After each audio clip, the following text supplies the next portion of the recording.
Ian wiping out at least 4 piers in South Carolina, where it made landfall this afternoon in Georgetown between Charleston and Myrtle Beach, and where it has since weakened to a subtropical storm. And while the Carolinas and Virginia deal with an ongoing flood risk and heavy rain, Florida is still in the early stages of assessing damage. Efforts are focused on saving lives and search and rescue as part of an unprecedented level of coordination with the Florida National Guard and state and local responders. White House spokeswoman Karine Jean-Pierre, the FEMA chief on the ground in Florida today. State officials have so far reported at least 21 deaths, but not all are considered confirmed from Ian. A warning to Russia's president from President Biden. He's not going to scare us, and he doesn't or intimidate us. He says the U.S. and its allies will not accept Putin's annexation of more Ukrainian territory. Russia vetoing a resolution of condemnation at the UN today.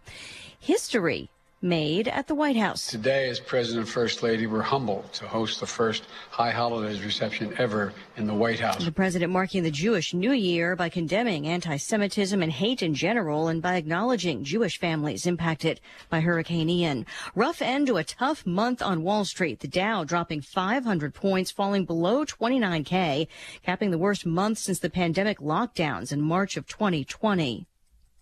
Fox's Hillary Barsky. Stocks sustaining deep losses this year as the Fed raises interest rates at its fastest clip since the early 80s to fight inflation. Nike, the worst performer of the Dow, after the sports apparel giant said sales did increase in its latest quarter. However, inventories jumped 44% and higher discounts and freight costs squeezed profit margins. The first worst 9 months of the year for the markets in 20 years. America is listening to Fox News. What did 9 out of 10 people who died from COVID have in common? They were 50 or older. And if you have a condition like heart disease or diabetes, your risk is even higher. COVID vaccines lower the risk of death. Get your updated vaccine now. It could save your life. We can do this. Find updated COVID vaccines at vaccines.gov. Paid for by the U.S. Department of Health and Human Services.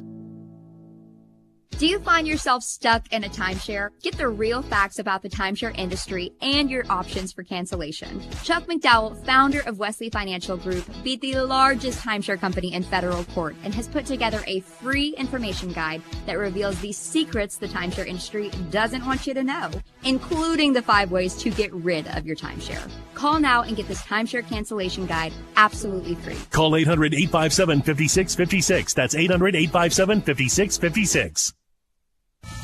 A U.S. sailor is acquitted of arson in a San Diego fire that demolished a Navy ship. A military judge in San Diego finds U.S. Navy sailor Ryan Sawyer Mays not guilty of setting a massive fire in 2020 that destroyed the $1.2 billion USS Bonhomme Richard. Mays, who has maintained he's innocent, charged with arson and willful hazarding of a ship. Prosecutors alleged the then 19-year-old ignited cardboard boxes in a lower vehicle storage area, claiming he was disgruntled about dropping out of Navy SEAL training. The defense arguing there was no physical evidence tying Mays to the blaze. Mays telling reporters he's so grateful the case is over, calling the last 2 years the hardest of his life. Fox's Christian Goodwin. More than 20 senior officers and sailors were disciplined in connection with that fire. The Nevada corrections chief resigns at the governor's request after a convicted bomb maker's escape from prison went unnoticed for 4 days. A tip eventually led to the recapture at a transit center in Las Vegas, where 42-year-old Porfirio Duarte Herrera was preparing to board a bus out of town. He's serving a life sentence for a deadly bombing 15 years ago. The escape remains under investigation. One union official has said a guard tower inside of the unit he broke out of has been unmanned for a couple of years. Hurricane Ian expected to batter Florida's struggling insurance market with claims totaling $40 to $60 billion. At least 6 insurers closed this year before Ian made landfall, and another 30 are on the state's watch list due to financial instability. Damage claims from Ian will strain remaining insurers, including the state-backed operator Citizens, once insurer of last resort, but now the industry leader with 1.3 million policyholders. Fox Business's Jerry Willis. Florida already has the highest insurance premiums in the country, more than double the national average. I'm Lisa Brady, Fox News.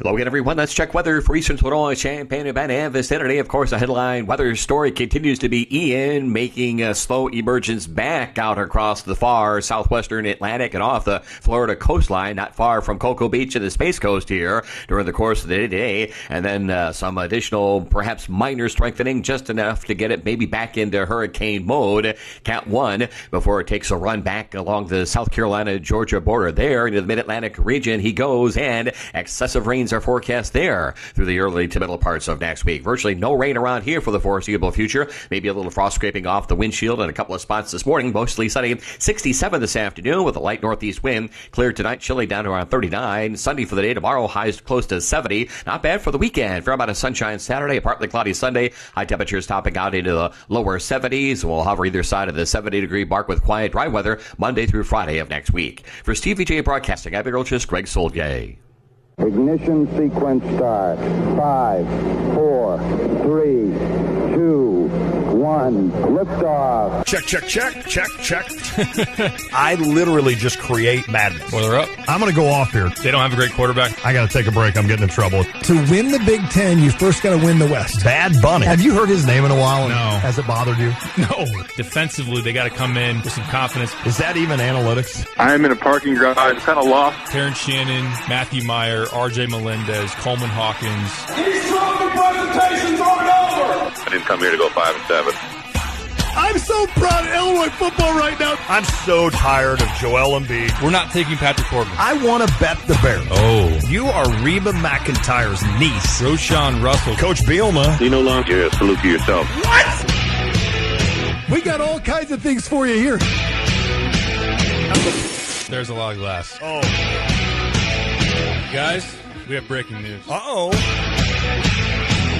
It's The Drive. Smack dogs.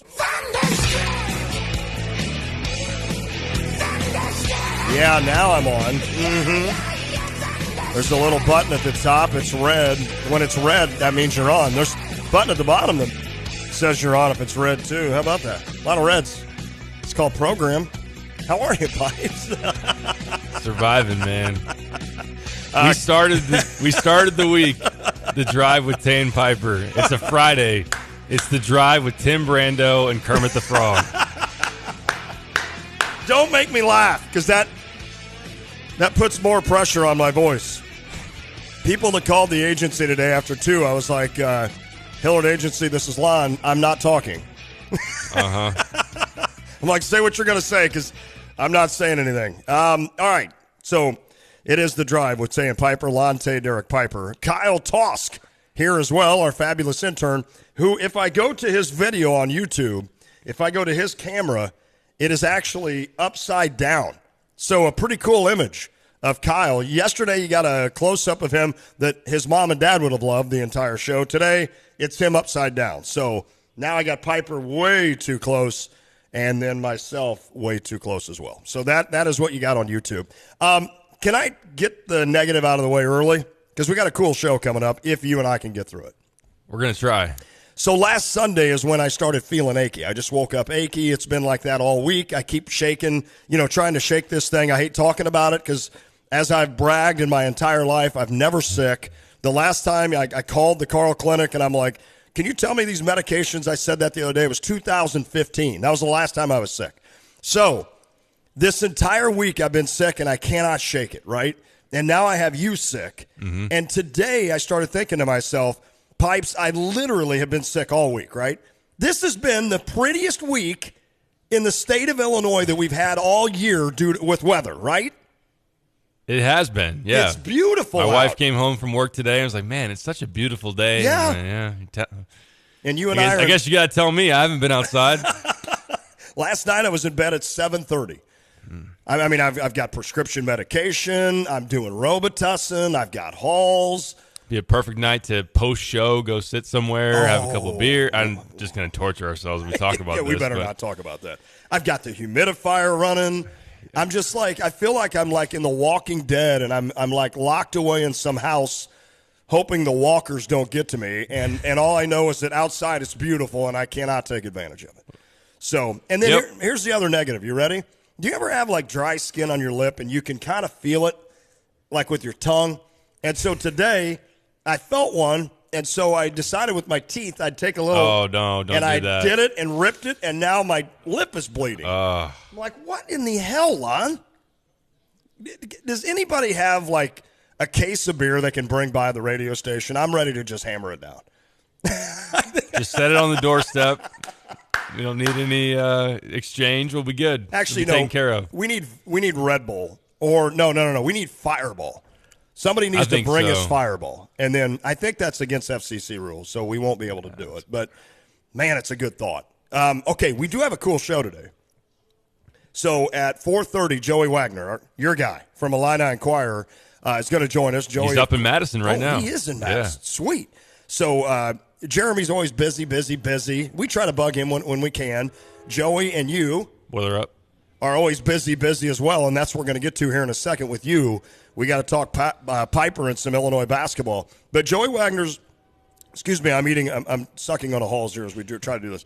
Wagner's going to join us at 4:30. Zach Hanley, who is the sports director at CBS in Madison, Wisconsin, he's going to join us at 5:05 to get a little take on the Badgers. We'll hear from Brett Bielema as we close it out today. And but first, right when I had sent, literally within 2 seconds of me sending you and Kyle a show rundown essentially today, up pops an email from Illini Inquirer from Derek Piper that says Illinois lands 4-star recruit. I'm like, are you kidding me? In basketball, he's signed, sealed, and delivered. Dre is our guy, man. The Purdue commit, former Purdue commit, West Lafayette, or just Lafayette. Lafayette, Indiana native. My fault. Not Can West. sign in November, just committed at this point. It's just a verbal. Oh, I always say that wrong. Yeah. That's my fault. But verbal today to Illinois, how big is it? I mean, you kind of felt this coming, you told me. Yeah, it's a big deal. And Illinois, since he opened things up early in August, after decommitting from Purdue, Illinois has been the most aggressive with him, really came on hard with Tim Anderson being the point man. And Tim Anderson, as we know now, doesn't miss on the recruiting trail. I mean, this guy, the type of swagger that he deserves to carry around because he just gets things done recruiting-wise is pretty amazing. I mean, when you go back to Morez Johnson, Ty Rogers early on when he first joined the staff, was a big key in getting Terrence Shannon Jr., who he had committed to DePaul at one point. He had a relationship with Matthew Meyer as well that paid dividends. And now he gets Dre Gibbs-Lawhorn, and I didn't even mention Sky Clark in there. By the way, the former Kentucky, former 5-star that Tim was able to flip from Kentucky to Illinois.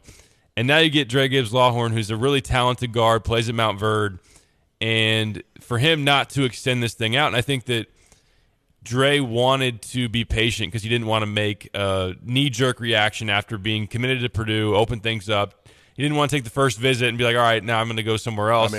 But Illinois blew them away. They were on campus last week for an official. Everything checked the boxes as far as player development.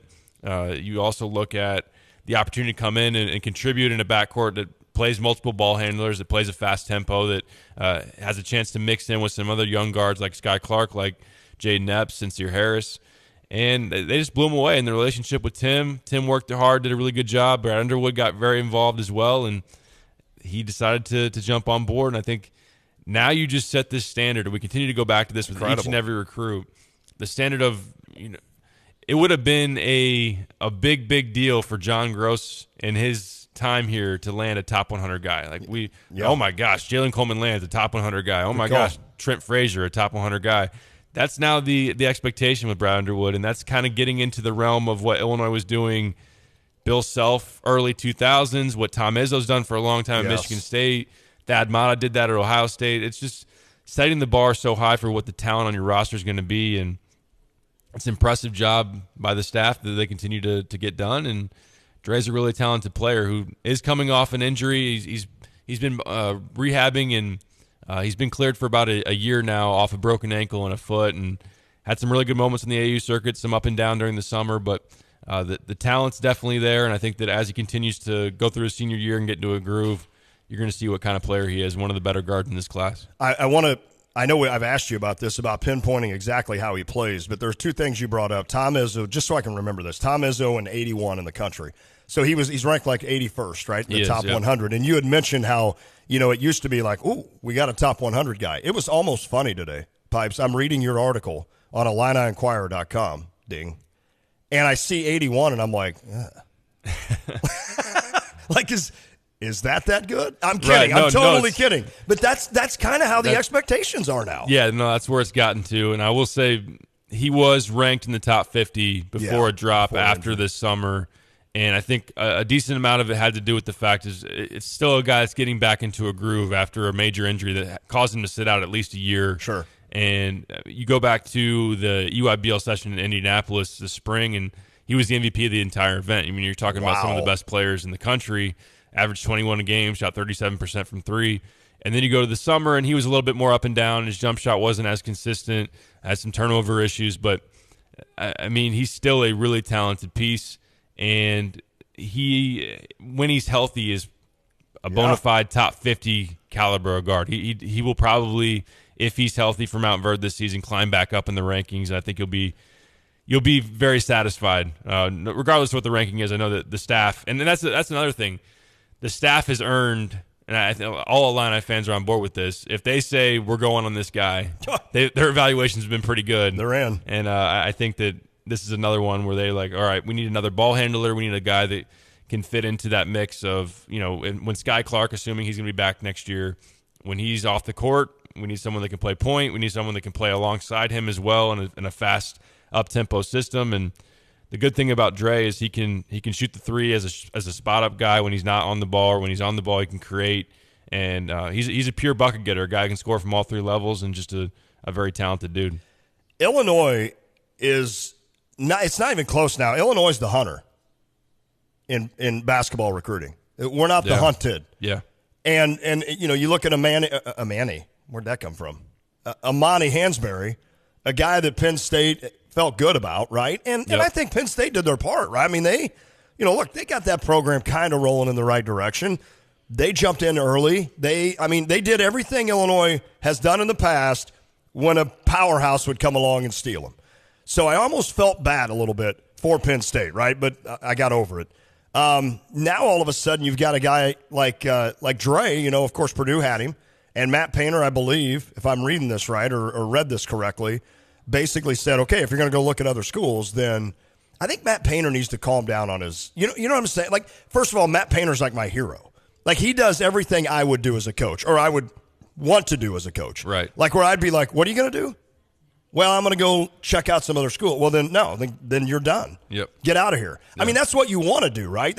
And Matt Painter's doing that, but I'm thinking that might not be the best. He needs to change his approach a little bit, unfortunately, and eat some crow once in a while. In the defense of Matt Painter, like, basketball is different in terms of the expectation of once you're committed versus football. Like, in football, it's a little bit more common where someone commits and then takes visits and keeps things open. And, like, the flip of commitments, like, towards signing days, a lot more common in football versus basketball.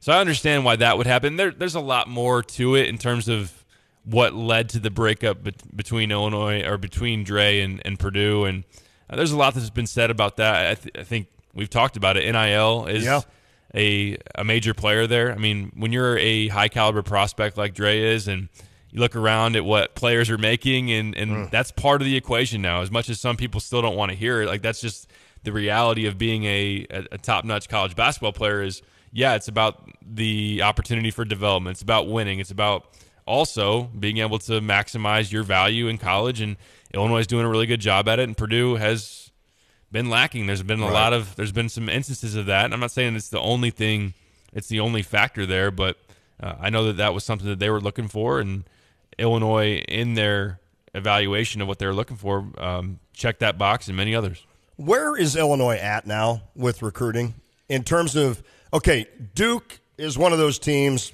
Puke, is one of those teams that gets, they've got 4 top 20 guys. Yep. Illinois is not there. They're close. You said Tom Izzo, Michigan State. That was the other point I wanted to bring up. Michigan State's always recruited at a high level under Tom Izzo, obviously. Is Illinois, are they, I mean, they're easily second tier, I would assume. They're not first tier, are they? Or are they getting there? They're getting there. It's just a different, in terms of the one difference, and I would say, like, in terms of Tom Izzo at his peak, obviously you're going to have Duke, you're going to have Kansas, you're going to have Kentucky. even like Thad Mott at Ohio State would get 5 stars, like legit top 10, top 15 caliber guys. In Illinois, if you're going to poke any holes on what they've done recruiting-wise, they haven't gotten that kind of talent. Now, Fire Underwood. Right. Io is in that top 25, top 30 range. Kofi was in the top 40. Mm-hmm. You had obviously, and then there's been a number of those in the top 50 type of range when you have, Ty Rogers, Sky Clark, Fair enough. Curbelo, Adam Miller, on down the line. And what's good for Illinois is they've played this. I think that it's somewhat intentional. Would they want to get a one and done? Would they take a Jabari Parker if he were to show up in the state of Illinois? Yeah, they would. Yeah. But when you get guys that are in that high 4-star range, ranked from top 50 to top 75 range, most times those guys stay 2, 3, sometimes even 4 years in college. What a great blessing it was to have Io for 3 years versus just go up a couple names on the rankings and you get in the top 20 versus having Romeo Langford who went to Indiana for 1 year. Good call. Did they intentionally say, no, we don't want anybody in the top 20? No, but it's worked out that way. So, yeah, they're not a blue blood. They're not recruiting at a blue blood level, but they are in that next tier. And by just stockpiling a bunch of 4-star, high 4-star caliber guys, you got a deep roster, you got a talented one, and one that you can keep together for multiple years. Well said. All right, so again, today, what's his name again? It's a long name. Dre Gibbs Lawhorn. Okay, has verbaled to Brad Underwood and this staff in the University of Illinois. So he will be in next year's class, along with Hansberry and ZZ Clark. ZZ's in 2024. Oh, 24, my fault. Technically, right With now, Perez. Zachary Perrine is a 2023 since he's not on campus right now, currently. But, of course, there is the possibility that Perrine would be a mid-year guy and be able to still join the team in a few months. And if you look at, like, Morez Johnson, who's more of that skilled 6'6" kind of guy that can run the court, etc. Plus, am I right there, or is he bigger? 6'8"? He's big. You know what's crazy? I got a text like last week that Morez is almost as tall, if not as tall, as James Brown. Are you kidding me? And James was he like that when we first recruited him? No, I think Morez was like 6'7" when he committed. Okay. James is like 6'9". So if Morez is a legit 6'9", if that text was accurate, I mean, you're talking about. The gift just keeps on getting better. Well, that's the point. I mean, I know you don't want to get too far down the road. And similar to, we talk about like prospects in baseball or draft picks in general. You got to see these guys in college. We've seen some busts. We've seen guys that were supposed to be really, really good, and they're not. But with the way that you're recruiting at this level, a breakthrough in the NCAA tournament should not be very far away. Like even the high ceiling type of Elite Eight, trip to the Final Four, when you start to piece all these together, that should be within the realm of possibility. Like if Imani Hansberry and Dre Gibbs Lawhorn are as good as you think they are, Sky Clark sticks around, Jaden Epps, you give him some time to develop, you're going to have a veteran Luke Goody, a veteran RJ Melendez, and then you bring in Morez and maybe even James, and then you're still leaving the possibility of the transfer portal up there. Like, not to say, I mean, this year's team has high upside. Absolutely. That's the great thing. That's what Brad would tell you, is that he's giving, with the recruiting, his staff is helping him get a crack at it each and every year. There's no let's rebuild. Let's take a year off to try to really like stack this thing up. It's every year we're going to get a crack at it, and when they recruit like this, that's what they're giving themselves a chance to do. I mean, Matthew Meyer's the only senior, right? Or last. Well, I don't even know if we can he's call the only one that's anymore. out of eligibility. We've got to change senior now. But now, obviously, we assume Terrence Shannon will leave. We assume Coleman Hawkins may leave. I mean, he was already last year projected as a second-round draft pick by some for this next draft, and that was before this season even started. Yep. So, obviously, and it's so fluid now, right, in college basketball, like Tyler Underwood told us right here on the Dick Van Dyke Appliance World phone line months ago. It's like we basically are running an NBA team now. I mean, in so many words, like we're trying to set our roster because you just don't know. You don't have this kid's like Luke Goody may very well be the kid that came in as a freshman and leaves as a senior 4 years later. But you just don't have those much anymore because of the portal, because of guys leaving early to go, to the next level, et cetera. And, of course, when you're starting to recruit guys like this, now you guys have guys that can do that. Yes, and you're going to have some that get lost in the shuffle, some that don't play as much as they want, and they end up transferring. It's hard to predict those type of things. See, that happened to me. Yeah, I mean, Just a lot of people can relate to that. After junior high, I got lost in a lot of shuffle. That's what happened. Yeah. But so you're trying to just prepare yourself, and that's where the tough balance of how many guys we bring in a class. Right. But then, of course, you can figure it out in the spring, especially with the way the staff has shown they can do it. But we just saw it in the last class with you brought in 3 guards in Sky Clark, Sincere Harris, and Jaden Epps. Yep. And Brandon Podziemski, who was the top 100 guy, was a Mr. Basketball in Wisconsin, was kind of just the odd man out. He saw the writing on the wall of, I mean, he could have stayed here and competed for minutes, but they were continuing to bring in talent, and he wasn't maybe as ready as he would have hoped early on, and then he transferred. So you continue to bring in talent, and some of those guys not panning out doesn't hurt you as much because you just have reinforcements coming each and every year. He did hit that big 3. Was that against Northwestern? Against Northwestern, yeah. That's okay. I'm going to try something here. Nope. Not what I wanted to play. Not that one. There we go. Trying to get us in the we need the college game day.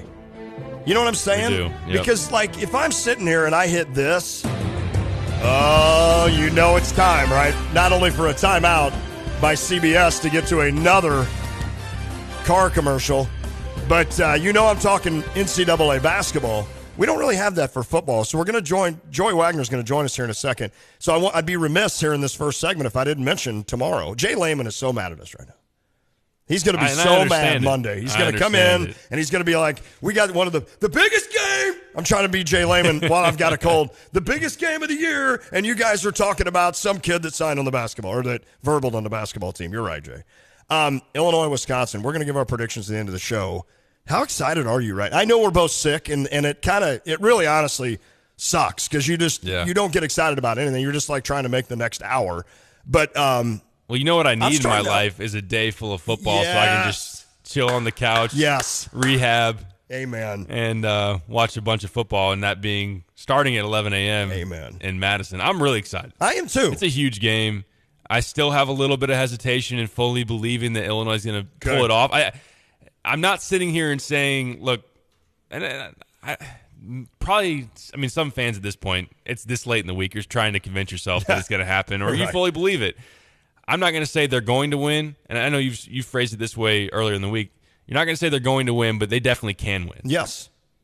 And this maybe is a weaker Wisconsin in terms of, again, we've talked about it all throughout the week. They just got gashed on the ground by Ohio State. Is Illinois Ohio State? No. But and then also, I think another point is Illinois' defense. The fact that in years past, and especially if Illinois was a Purdue-type team or just fill in the blank, someone that has an offense but their defense is super shaky and Wisconsin's just going to plow right through them, run for as many yards as they want, and control the game. Because Illinois' defense is as good as it is, they're going to be able to hang in this game and maybe beat Wisconsin by playing Wisconsin's game. That would be huge, wouldn't it? That would be so fun. And their big tight end was carted off the field last week, Cundiff. So I don't know that he's going to be able to play, which is big when you consider what Wisconsin loves to do.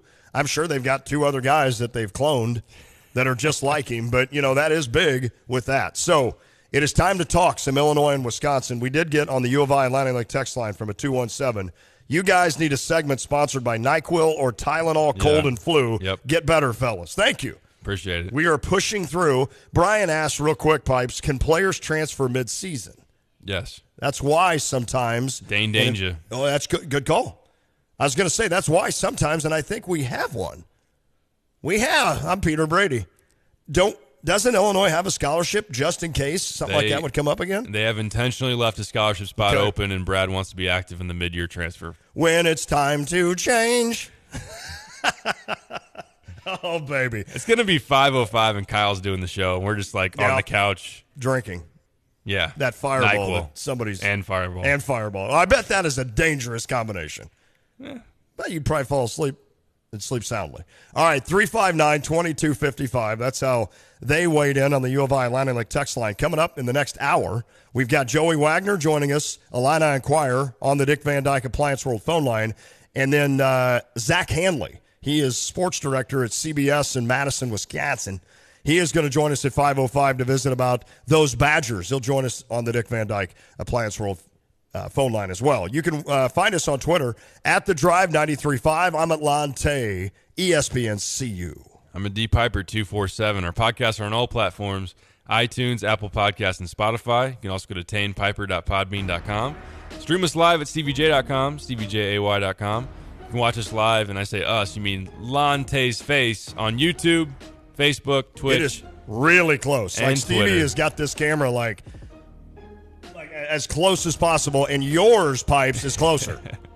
It's Just search scary. Tay Piper or The Drive 93.5. Send Dayquil, NyQuil, alcohol, Fireball. all of it. Fireball. We need it. Zach's going to find out what we do at 5:05. We got that coming up. I can promise you that. All right. Wow. Let's hit the base. Derek Piper, I know you're already lined up this weekend with your bets. You know it. Even as sick as you are, I guarantee you I'm that you're sicker lined on the up. betting side. I can assure you. I am going to sit down tonight and make it a point to look at BetUS and figure out what parlay that I'm going to miss. Not only tomorrow, but also on Sunday. BetUS.com. Here's what I'm telling you right now. I know some of you use other platforms to wager. I get that. But right now you have a chance. Click into BetUS.com.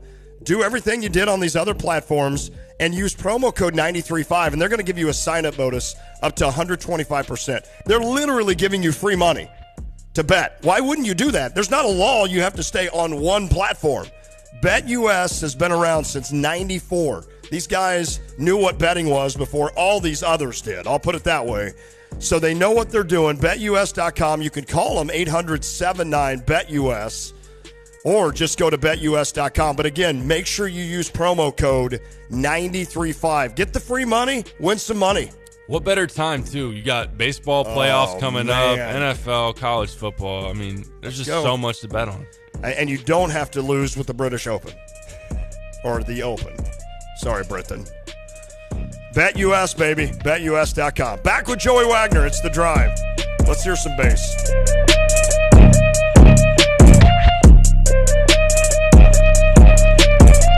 Ludacris returns home to perform at the State Farm Center as we wrap our Illinois homecoming celebration on Saturday night, October 15th at 8 p.m. Win tickets from Stevie J Broadcasting by texting LUDA to 217-359-2255. Ludacris has sold more than 24 million albums worldwide and is known for his acting in the Fast and Furious movies. Check out Ludacris October 15th at the State Farm Center by texting LUDA to try to win a free pair of tickets. That's 359-2255. If you're a truck driver or know a truck driver, listen to this. Gale Frericks Trucking is looking for regional drivers who can also help with the harvest. Help with the harvest, drive in the Midwest, and always be home on weekends. Gale Frericks Trucking is hiring a regional driver who can help with the harvest and offers great pay and great benefits. Work for a local company who values your time and your family. Gale Frericks Trucking wants to talk to you. Just email Dixie at gftlog.com. That's Dixie at gftlog.com. We all have a mission in life. Something that drives us to explore, to grow, to love. And when we discover it, we're made whole. At OSF Healthcare, we want you to be the best you possible. We're here for you on your schedule to make your life just a little bit easier. Whatever your mission is, we're here to support it. Your life, our mission. Learn more at osfhealthcare.org/mission.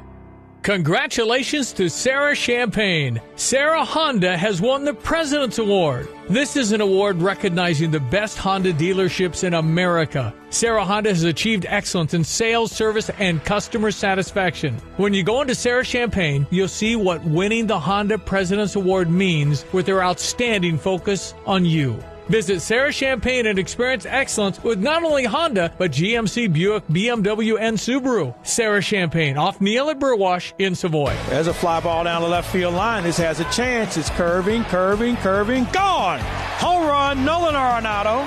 This is Cardinal broadcaster Mike Claiborne. Soon enough, the boys of summer will be back on the fields in Jupiter, Florida.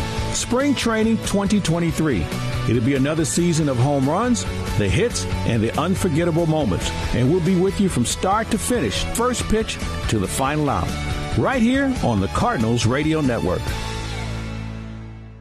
It's the most enchanting time of year. Pumpkins, gourds, and mums appear, and you can get it all this fall at Prairie Gardens. Create your dream garden with an explosion of color with the prettiest mums around. All on sale, and you'll love the fresh cabbage, kale, and pansies. Plus a bounty of pumpkins and gourds aplenty. With PG plant experts always on hand to answer your garden questions. At Prairie Gardens, locally owned. Plant experts, extraordinary gardening, home decor, and more. Kelsey Furniture in Tuscola is your local furniture expert. They've been in business over 50 years and their sales team has over 150 years of experience. They carry everything you need to furnish your whole house with top name brands such as Broyhill, Lane, Ashley, Smith Brothers, Bemco mattresses, and Mohawk carpeting. Their showroom is huge with over 30,000 square feet of furniture. Stop by Kelsey Furniture in downtown Tuscola today or visit kelseyfurniture.com, Kelsey, Kelsey Furniture, or like them on Facebook. Kelsey Furniture, quality for less. At Carpet Weavers Flooring and Furniture Gallery, we're flooring people with amazing service, great design advice, and unbeatable selection and the best prices in town. It's the perfect time to update your home with waterproof flooring, carpet, hardwood, tile, and more. Then complete your rooms by shopping our incredible selection of furniture and accessories. We also offer great financing options.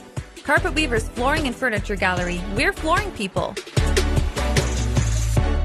Hey, this is Ben Grice from the Humble Hog in downtown Paxton, and grilling season, it's here. Are you ready? If you're a seasoned barbecue pro or a total amateur, take your meal to the next level. We've got our sauces bottled and ready to go. We've got rub, the best spices to take your barbecue to the next level. Or if you've got a big crowd, we even have extra meat. Dine in or take it home. It's super quick. You can order our sauces and our rub online at humblehogbbq.com. Hey, Line fans, it's Georgia B. Catch my boys Lante and Derek Piper weekdays from 4 to 6 on The Drive. Boom, boom, brr.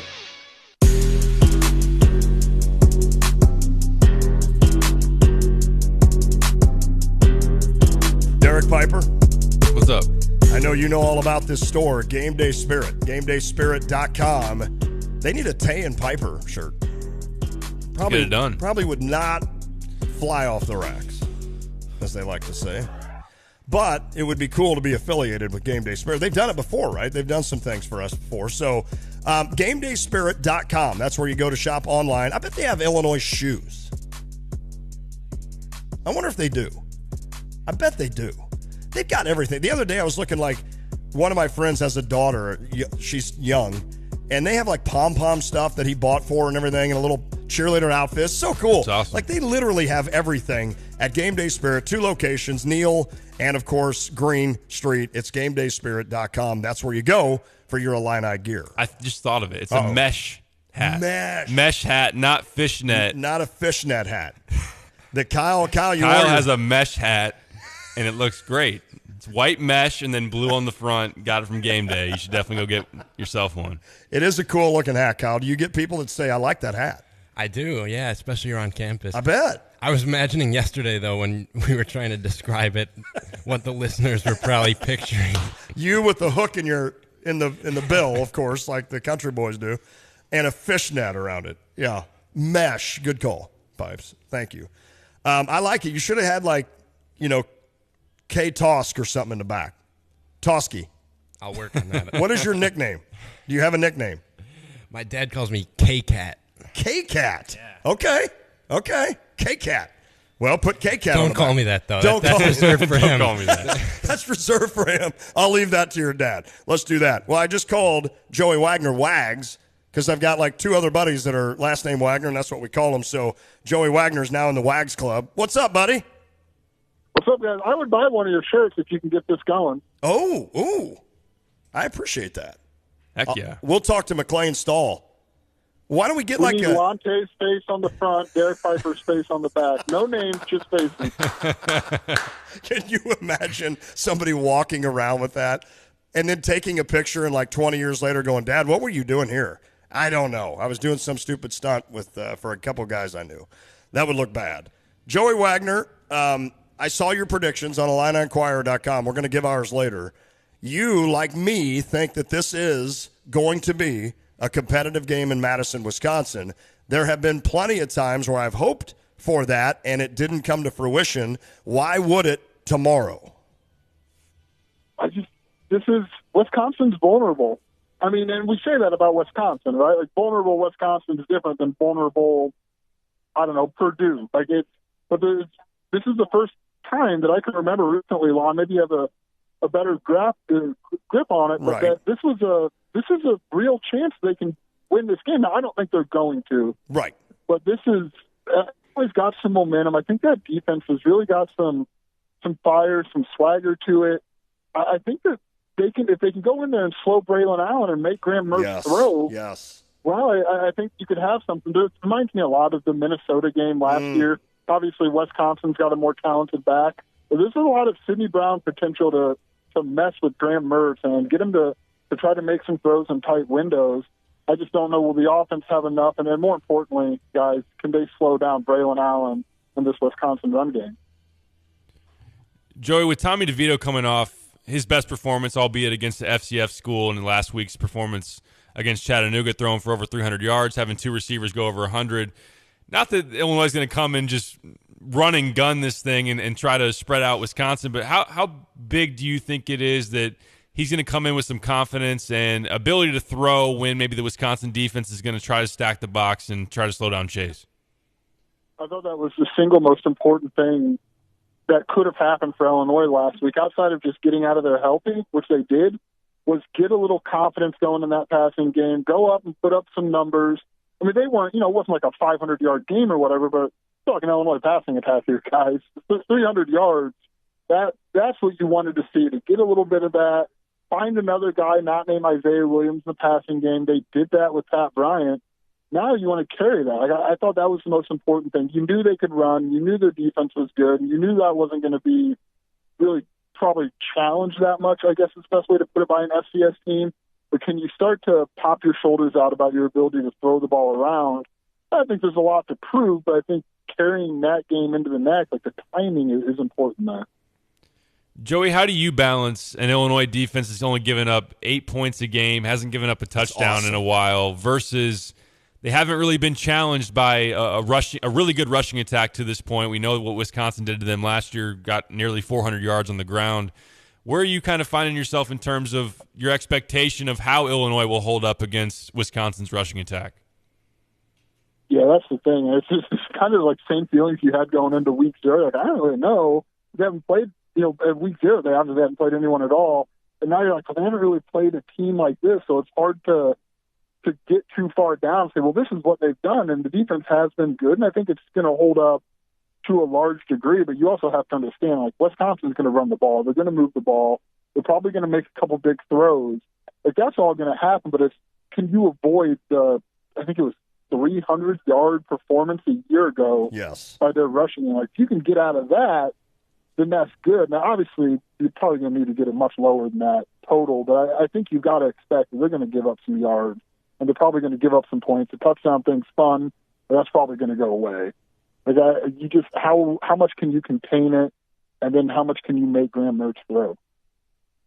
I think that's the key right there, Graham Mertz. And I know you guys touched on that. By the way, follow Joey Wagner on Twitter at Mr. Wagner25. And it is funny, if you're anybody but an Illinois fan, I mean, when you look at even this season, in their games they've played, the 4 games where Wisconsin's 2-2, against non-Power 5 opponents, I about said Joey Wagner, he'd be just as good.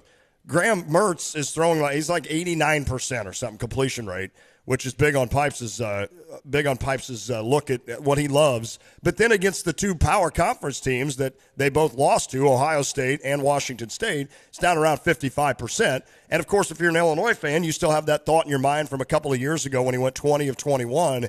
I still think that's the key, Joey. But it's just not so easy to say, well, we're just going to let Graham Mertz beat us. Because, as you guys have talked about, they're going to continue to run the ball until you force them not to. Yeah, I don't think there's a situation where Wisconsin goes the Illinois approach tomorrow, where Illinois last year basically quit running. That's not right. And Illinois is not going to do that this time around either. So I think, it's an easy thought to say, well, just make him make passes. Well, you're only making him make passes if you can slow down a historically good I mean, just not this particular team, but historically, Wisconsin runs the ball well. They have a good offensive line. This isn't new information. So, like, it's so much easier to say, well, yeah, just do that than actually going out and doing it. But the offensive line isn't like it had been. Like, the opportunity exists, the reality exists that, okay, maybe this is something they can do. It's just, it feels weird to get too far down that path when this is at Camp Randall and this is still Wisconsin that's going to run, and Illinois hasn't seen a Wisconsin, a team like Wisconsin yet this year. And if you really even look at the Washington State game, there are some parallels to how Illinois lost to Indiana. Like, Wisconsin statistically should have won that game. They did. And it's the very same thing about Illinois' loss in Bloomington. You had like 11 penalties, right, against Washington State. I think they had like 11 penalties. Yeah, so they are 0-2 in Power 5, but like, again, it's just, how do you want to look at it? There's any number of ways. You can paint this in any sort of ways, but I don't know. It is weird, guys, even talking about this. I was typing out my prediction. I picked 24-20 Wisconsin, and halfway through I'm typing this, I thought, wait a minute, the next logical line is for me to pick Illinois to win, because the way I'm thinking this and writing it, like, I was pretty close to doing it. It feels very possible, but there's still, at least in my mind, the Camp Randall hurdle, and to go on the road and win. Joe, you've been on this beat for a handful of years. How big is this game? Is this the biggest football game you felt like you've covered before? I know it's easy to say, like, recency bias and kind of view the prisoner of the moment before things happen, but how big of an opportunity do you think this is for this program, and is this maybe the biggest game that you've covered since being on the beat? Yeah, so I got on the beat in 2018, and I don't remember, like, there have been games coming out of them. There were a lot of headlines, right? Upsetting Wisconsin in 19 generated a lot of headlines. Upsetting Penn State generated a lot of headlines, to a much lesser degree, beating Minnesota and Minneapolis. But this is the first game that you go in thinking, oh, they can really, really make a lot of headlines beyond the obvious. But the obvious gets them a lot, right? The obvious is Brett Bielema wins in his return to Madison, and that's a free one for you. But, like, this is, I don't know if this is the biggest game, Derek. I think it's up there because of what it can mean, and I think just the way people would look at your program and say, hey, wait a minute, this guy, you zoom out a little bit and you see what these first, I guess tomorrow will be the 17th game of his tenure, and you think, well, okay, wait a second here, maybe he's got something, and winning at Wisconsin, regardless of if this is the best Wisconsin team of the world, I mean, you're still winning up there. Right. Like, there's a lot of headline ability and there's a lot of momentum ability out of this game. My last one for Joey Wagner, the next 3 games are huge, right? And that's the one thing that I know one of you guys asked Brett Bielema that in the press conference, and I don't know, normally he gives the best answers. I mean, he's awesome, he and Underwood, but he went off on something else about the other games or whatever. But, I mean, you look at this and the idea that you're going to back up this Wisconsin game with Iowa at home and Minnesota at home, and you understand that all 3 of these programs that you're going up against in the next 3 weeks, if you beat them, it's going to be a surprise. I mean, it's just that simple, and that's what history tells you, especially recent history in the last 20 years or so. But it's amazing to me that, like, as a fan, we can get all hyped and we can do everything we can to go into Wisconsin and then somehow get ourselves back to Iowa like a player can. But, I mean, I'm almost taking this like it's not do or die at Wisconsin, but it is do or die in the next 3 games to at least win 1. And if you win 2 of those, you're in great shape. Yeah, that's a good point. You probably do need 1 of these 3 if you want to go bowling, right? Yeah. I think you look at how this thing lines up. It's not a requirement, but it's pretty important to get 1 of these 3, which is also a little bit to the Iowa point, Lon. What makes this game important is people at the game next week. Yes. Like, you're going to see an uptick of people if you leave Madison with the win, and then this vulnerable Iowa team with an offense that isn't very good comes in, and there's a pretty natural, I'm not breaking news to you, Lon, there's a pretty natural disdain for Iowa among the Illinois fan base. And if you get a chance to beat them at home, which looks plausible, especially if you win tomorrow, if you're going to see some people there, and you've got an opportunity for a good crowd and momentum in that way, like, that's where it matters. Then obviously you factor in getting 1 of these 3 and what that would mean for a bowl game. Yeah, this is a really important 3-game stretch, and of course they're all Big Ten West teams, and I'm not getting that far down that line of thinking yet, but that's got to be factored in. Amen. Joe, you got to tell me about the cheese curd and spotted cow scene up there in Madison. Ooh. Have you hit it yet? And if so, what's it looking like? I have not made it to the cheese curds or spotted cow. Brett Barons was my driver. He was fashionably late in picking me up, and we went and got some food. So we're just now pulling into Madison. So while Brett does his work, the other degenerate in the car is going to find somehow somewhere else to spend my time while Brett puts out good content. But not yet, Derek. It is very short on my list of things to do. Very high on my list of things to do, I should say. Yeah, see, what Brett and I know that Derek and Joey don't is that it takes extra time to put your makeup on. So that's why he's a little late. He was putting on Brett's natural. No makeup. Oh! He doesn't need it. He doesn't need it. Okay. I told him today Muhammad is winning state, and he's like, now slow down. I think they're winning state. I think so. I think they're going to do it. Muhammad Seymour, they're that good. Muhammad Seymour, state champion. Yep. I don't think he's on board yet, Ron. I don't think he's on board yet. All I know is the last time I was in Madison was for Illinois basketball, and the night before we went to a bar, and I said, I know, and we get ready to leave, and I'm paying my bill, and I asked the girl, the bartender, I said, hey, we're going to go to this other bar right down the road. Is it just the block a block or over? And she's like, well, that bar you're talking about is like maybe a block and a half. And I'm like, oh, okay, that's not bad. And it was cold, don't get me wrong. And she goes, do you want like a six to go? And I'm like, oh my goodness. I looked at her and I'm like, what? What? And she goes, I didn't know if you wanted some beer to go. And I'm like, did you say it was only a block and a half, right? That's what they do in Wisconsin, man. I'm telling you, they rip it up, Joey. I don't know. You and Brett better be careful. Hey, I make annual trips to Green Bay every year. I'm familiar with the parties that Wisconsin can throw to these young kids with their beers. Oh boy. Yeah, and I was much younger then, so I could handle it. And I think we did get 6 to go. Just for the hell of it. Well, how am I going to say no to that? I'm like, sold. I'm in. I don't know if Barons can handle it. You got a goal to achieve. They give you a goal to achieve, and I hope you achieve that goal. I totally did. We slammed that stuff as fast as possible. Joey Wagner, thank you, sir. I'm glad you guys made it safe. Enjoy the game tomorrow. Drive back safe, and we'll chat again soon, my friend. I appreciate you guys. Have a good weekend. Okay, thanks, buddy. Joey Wagner saving us with our voice, letting him talk. Pride of Pekin, Illinois. Good stuff there. I'm telling you. And you know what? I give Mike credit here on the U of I Line text line because what he's saying is true. And I think what Mike is saying, and I'm just going to guess that Mike is, probably my age or a little bit older, and that'll come into play here. And I think I understand this, but he says, and Mike, if you're not, I apologize. Says, why should Illini fans get our hopes up again? We're 3-1, but who have we beat? Well, you did beat a Virginia team that last year smoked you, and you turned around and smoked them. So while Virginia is not, I get it, so don't go off on me yet.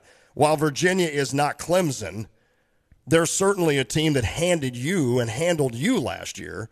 Now you're coming up against another team that handled you last year. Can you get the same kind of results that you did against Wisconsin, who beat you 24-0 last year? But to his point, who have we beat? We folded like a lawn chair to Indiana, which, I feel like that was a pretty good game, right, until that last drive. Until we do it against Wisconsin or Minnesota, which they did last year, or any Big Ten team, why do we believe the hype? I believe the hype, if you're asking me, because of this coaching staff. And I truly believe that this coaching staff and these players, which I give Lovey credit for a lot of these players. A lot of these players are Lovey Smith recruits. I just think now they're really being evaluated into the positions that they need to be, or the schemes, more importantly, of where they should be and how to play. I think that's where the coaches come into this thing. I truly believe in this because of guys like Brett Bielema and Ryan Walters and Barry Lenny Jr. and on down the line, that this coaching staff gives these guys the best chance to go out and win. And I think when you hear Paul Chryst, when you hear Jim Leonard talk about this Illinois team, and honestly, when you hear any coach or anybody talk about Illinois teams in the last 30 years, man, they got a lot of talent. How often do we hear that and get tired of hearing it when we go out and get beat by 30? I really think this team has the talent to compete in this West, and they have the coaching to make it happen. Are they going to win? I'm not saying they're going to win, and I'll let you know at the end of the show what I think about that. But I do think that you have a better chance of proving yourself with this coaching staff. I think that's fair, and I also think some skepticism is fair. Like, I understand if you want to play that role of not buying all the way in because it's Illinois football and they've burned you too many times. I get it. I understand why you would think that way. I think it is fun, though, if you're a fan, to think a little bit optimistically. Like, when you're in a position to be 3-1 and go on the road and face a Wisconsin team that, based on the 4-game sample size on their end, they look a little bit more vulnerable than they have in the past. And I think we've talked about this in recent weeks as well. Like, winning at Penn State last year was, I mean, you were a lot more than a 7-point dog in that one. It was a lot more of a shock going on the road and winning that game, winning at Minnesota last year. So from the second half of last season on, you've been a very noticeably improved football team. Good call. And yeah, I mean, it's one of those, why not get excited about the game? I'm not saying that Mike isn't, that he's not excited. Right. No, I understand the skepticism. I do until too. you got to see it to believe it type of thing. Yep. But then we can also still talk about the meaningful nature of this game. And if they were to pull the upset, albeit one that's just within a touchdown, sure, it seems conceivable to happen. And then what that would mean going forward, 2 home games and a lot more to play for. I get it. I get both sides of it. I do too. Let's leave Ben Trust. Is that name Brust? Ben Brust. Heartless. That's bad. I think we got a shot. Hey, next hour, Zach Hanley covers Wisconsin for a CBS affiliate in Madison. We'll visit with him. We'll also hear from Brett Bielema, hear the coach for Illinois, as he chats about this week and this team and this game coming up. Lon was in this position with basketball. He would not watch games at the Kohl Center until someone showed up and beat them, and then all of a sudden the tide turned. Now, the tide turned, and the tide has turned. We'll see. So let's turn it right now. We'll see. And do it in Madison at Camp Randall. I'm ready. All right, weigh in, 359-2255, 217-359-2255. Back next hour with some Zach Hanley chat on Wisconsin and us. I mean, come on, what's better than that? Boiler up. It is the drive. Brand new fall savings start right now at Prairie Gardens. This week, the entire selection of fall silk stems, branches and berries, garlands and bushes are 30% off. Save 25% off select Woodwick and Milkhouse candle scents. Beautiful table textile groupings, placemats, napkins, and more are just $1.97 each. Plus, haunting finds a wait with spooktacular savings on Halloween decor at Prairie Gardens. Extraordinary gardening, home decor, and more. Ludacris returns home to perform at the State Farm Center as we wrap our Illinois homecoming celebration on Saturday night, October 15th at 8 p.m. Win tickets from Stevie J Broadcasting by texting LUDA to 217-359-2255. Ludacris has sold more than 24 million albums worldwide and is known for his acting in the Fast and Furious movies. Check out Ludacris October 15th at the State Farm Center by texting LUDA to try to win a free pair of tickets. That's 359-2255. Hi, Ellen Hooker, owner of your local Ashley. Ashley's Orange Tag Sale is going on now. You'll find great deals throughout the store and online. Living room, dining room, bedroom, recliners, entertainment centers, wall art, area rugs, accent tables, and more. For a limited time, take an additional 15% off any item with an orange tag. Plus, get special financing options for every budget with no minimum and no money down. Hurry into your local Ashley store to shop and save today. Only at America's #1 furniture and mattress store, Ashley. PDR Automotive in Urbana has been providing quality auto repair service for almost 50 years. Trusted by AAA Motor Club, PDR employs ASE certified technicians that use the latest in diagnostic equipment. They offer nationwide warranties and are even authorized to perform vehicle maintenance that won't void your factory warranty. Check them out 24/7 online at pdrauto.com. When you turn the key and the car won't run, call 367-9481. They are what's best for your truck or car. They are PDR. Carpet Weavers is flooring their customers. They work with the biggest brands to bring you the best selections and prices on hardwood, luxury tile, carpet, and more. Stop in at 616 West Market View Drive in Champaign and let one of their sales associates help you find the perfect flooring for your lifestyle. Their 100% satisfaction guarantee allows you to be confident in your purchase. Carpet Weavers has been flooring people with beautiful carpet and flooring since 1988. In fact, they're nationally ranked as one of the top 25 specialty flooring stores in the country. Find out more online at carpetweaversflooring.com.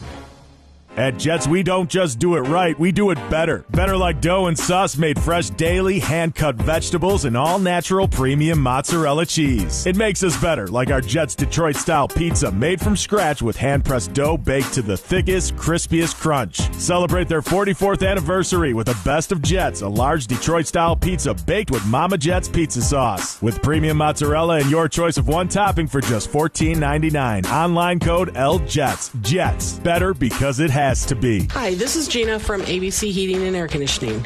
If you want a locally owned family business to help you always be comfortable, who have trained, talented, licensed, and experienced technicians, then call me to schedule an appointment. We'll check your furnace to make sure it'll keep you warm this winter. And just like our name, ABC, you will always be comfortable. Call Gina today at 217-352-5400 or visit them online at abcheatingandac.com. That's abcheatingandac.com.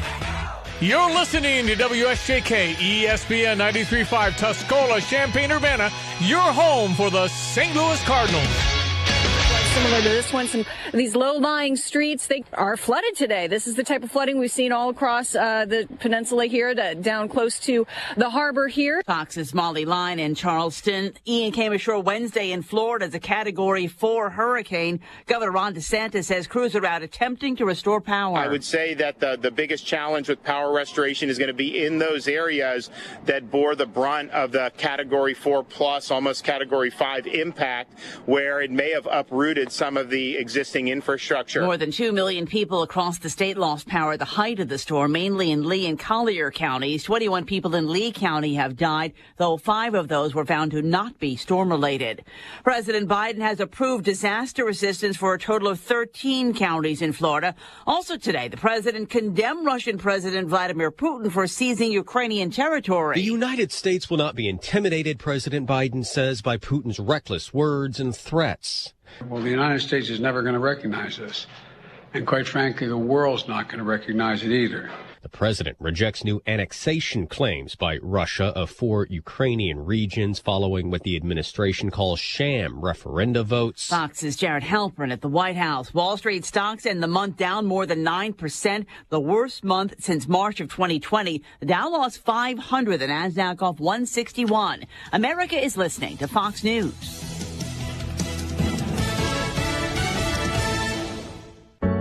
What did 9 out of 10 people who died from COVID have in common?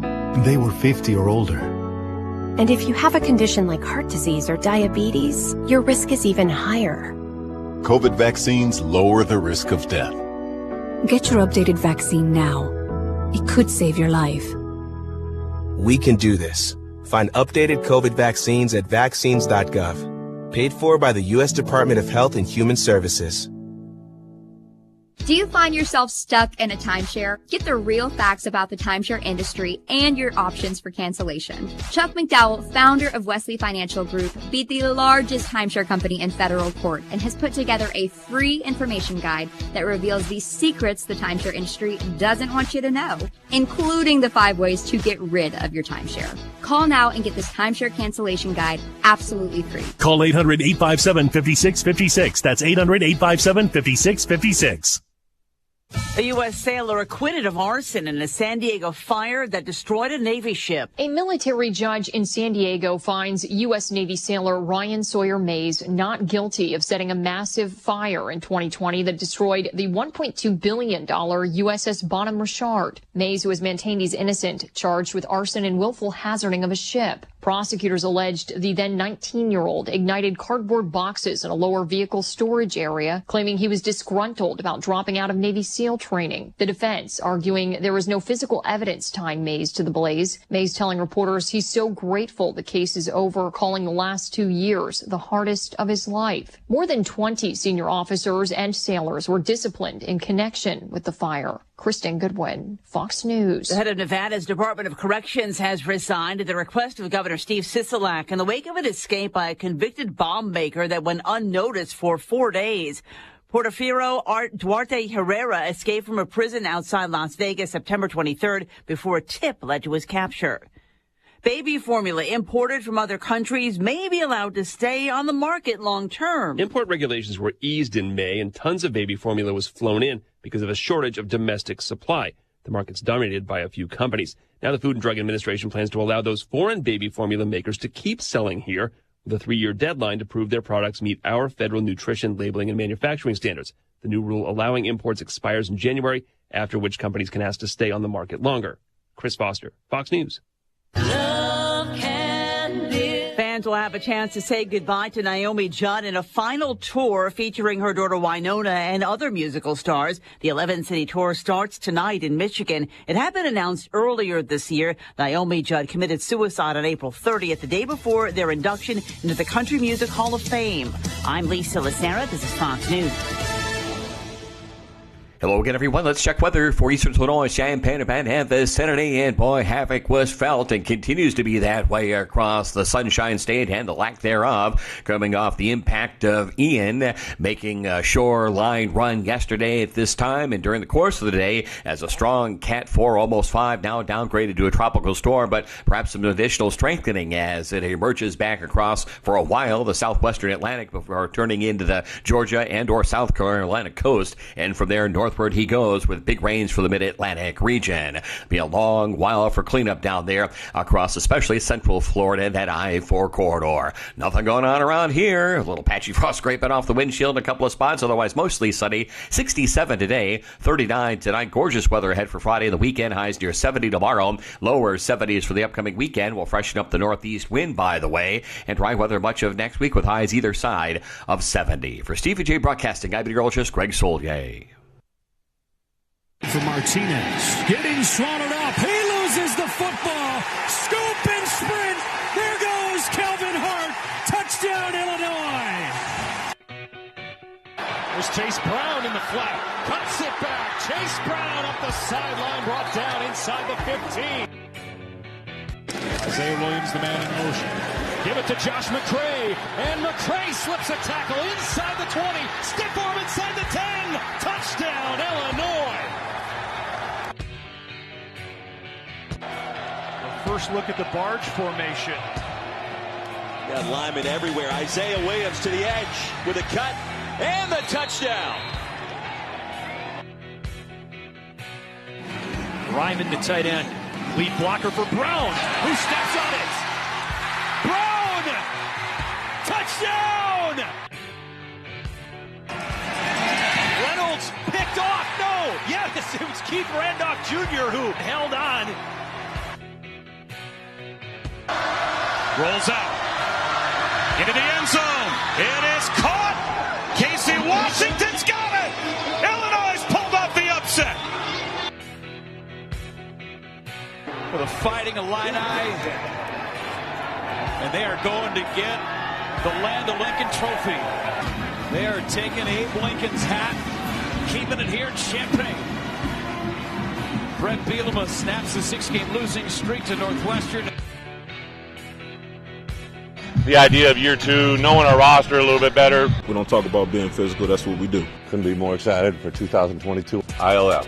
ILL. ILL, baby.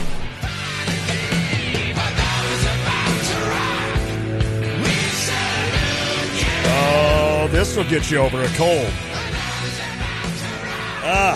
You sure? Yeah, just, you don't feel that going through your veins?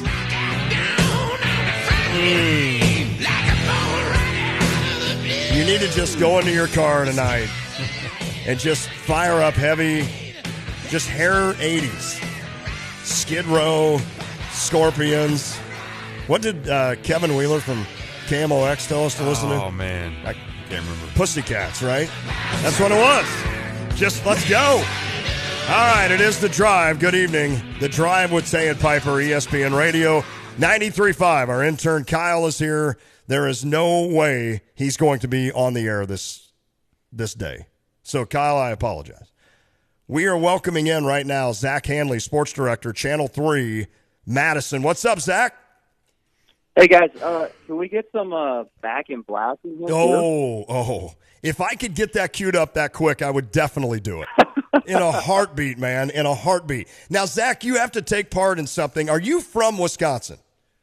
I am, yeah. Born and raised. Then you're going to appreciate this more than anything in the world. This is what we do on Fridays at 5:05. It's been a long week, and for Derek and I, it's been an especially long week because all we've done is battled a cold, but yet we've answered the bell every day here on the radio show, and we sound like crap, but here we go, right? So what we do at 5:05 is we put them in the air, we drink a little drink to everybody out there that got through the week. What are we doing it for this weekend, or this week, Pipes? Cardinals clinching. That's what we're doing. Cardinals clinching the division. So to that, take them out of the cooler, get them out, get them ready to go. Here you go. Happy hour. Let's do it. Yeah, but I guess. Oh, wait, Zach, hold on. My fault. Oh, yeah! I did not warn Zach that he had to listen. That was my fault. Zach, there you go, man. You just don't let news directors tell you can't have a beer before a TV show, Exactly. man. You can do it. I think it's in the contract, 1 to 2 for your dinner break. It's okay. I don't know. Dinner we'll see break. We'll see what happens tonight. I love it, man. Well, Zach, thank you for joining us. We appreciate it, my friend. We have a big one tomorrow in Madison. Now, obviously, big for programs in different directions. Obviously, the Badgers, a team that's used to winning a lot of games each season, going to bowl games, and, kind of struggling for a second year in a row off to a kind of a risky or, tricky start that we're not used to with Wisconsin, but 2-2. And then, of course, for Illinois, obviously the news about Bielema coming home, but also a program that feels like it's knocking on the door to be able to compete with other West teams like Wisconsin, Iowa, and such. So you look at this game, I feel like there's a lot of storylines to it, the biggest being Coach B coming back. What are things being said in Madison right now about this game tomorrow morning? Yeah, so with Bielema coming back, we asked the guys on Monday, they're like, well, what's it going to be like? Bielema's coming back. And they gave us these answers, and we're like, it's like Graham Mertz is like, yeah, Camp Randall's going to be, rocking like it always is. Keanu Benton, the nose tackle, was like, yeah, it's going to be fun. Football's fun. And we're like, do they even know that Brett Bielema coached at Wisconsin? And then we're like, we did the math. And so Braylon Allen was the last to talk. And we're like, Braylon, did you know that Brett Bielema was the Wisconsin coach? He's like, oh, no, I had no idea. So, it's been, 10 years since he's been here. So these guys were, 8, 9, 10. So they don't really know, how he left, what he did here. But for the, the lifelong diehard fans, like, it's going to be a little different. It's going to be weird seeing Bielema coming back to Camp Randall. And I listened to kind of what he said, earlier in the week too about, he knows, the visiting locker room and all that stuff. And like his press conference, the visiting press conference is where he used to do his Monday's press conferences. So it's going to be weird, but I don't know if it's going to affect, anybody as much as, we'd like to build it up to be, because it's been, 10-ish years and, this is his second stop in between. But it's going to be a little different seeing Brett on the opposite side if you're, a season ticket holder at Camp Randall. Zach, with you growing up in Wisconsin, I know you're a younger guy, but still the perspective of knowing how Brett Bielema left Wisconsin and what that was like, how do you see that as far as taking Illini fans into what it looked like for Wisconsin when he had taken them to what was 3 straight Rose Bowls, ends up leaving for Arkansas? What was that like when he left, based on your recollection? Yeah, so I was in college during the time, and I was like, oh my gosh, like this is awesome. All we're doing is winning. We're going to Rose Bowls. We're winning Big Ten championships. And then all of a sudden it was like, hey, guess what? I'm leaving. I'm out. It was just kind of like, what? He did what? Like, you can't do that, especially, it's like Barry Alvarez kind of groomed him to be the next guy. And then all of a sudden it was kind of like, I'm leaving for Arkansas. I'm already there. See you guys later, not coaching in the Rose Bowl. Good luck type of deal. So at the time, it was like he was probably the most hated man in Wisconsin. And if he would have showed up in Madison, like it would have been bad, even 5 years after that. But now I think, time's passed and you see that's kind of the nature of college football and the coaches right now, where it's like, well, you gotta, following the money. He's gotta, you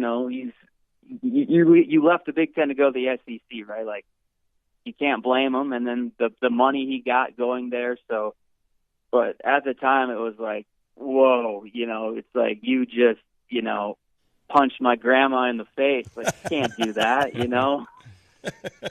Well, Zach, you mentioned the most hated man in Wisconsin. I hope one day, I'm a Bears fan, that will be a Bears quarterback will be the most hated man in Wisconsin, but I'm sure that will never actually come to fruition. I just wanted to throw that out there. On the side offensively for the Badgers, obviously a really good rushing attack with Braylon Allen. We'll see if Illinois can slow him down. They weren't able to do that last year, obviously, in Champaign, but Graham Mertz. Illinois fans might be the only ones that know what the good side of Graham Mertz is outside of Wisconsin fans that remember what that looks like. What's gone on with Graham and just him not being able to click, and how much of a liability is he in case Illinois is able to hold their own in terms of not containing the ground game and making Mertz make some plays? Right. Well, yeah, that his coming out party, like, what did he had one incompletion and 5 touchdowns. 20 for 21. I know. Yeah, we're opening up old wounds, but after that, I mean, he struggled a bit, and this off season it was like, okay, Graham, like you've talked about consistency, you've talked about your decision making, now it's time. You've been in the system a while. This is your 3rd year as a starter. Like, you have to improve, right? And I mean, 4 games is a small sample size, but I wouldn't even call the Ohio State game a game. So you take that game out, he's made some strides. He's better in the pocket, making decisions, going through his progressions, and his footwork is better. But the offensive line has to give him time, and they're still kind of playing, plugging guys in. Guys are hurt. Guys are sick.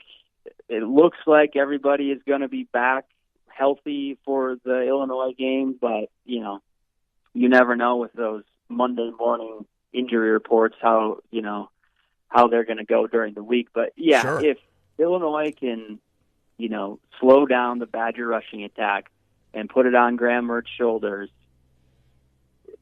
it's kind of a coin flip.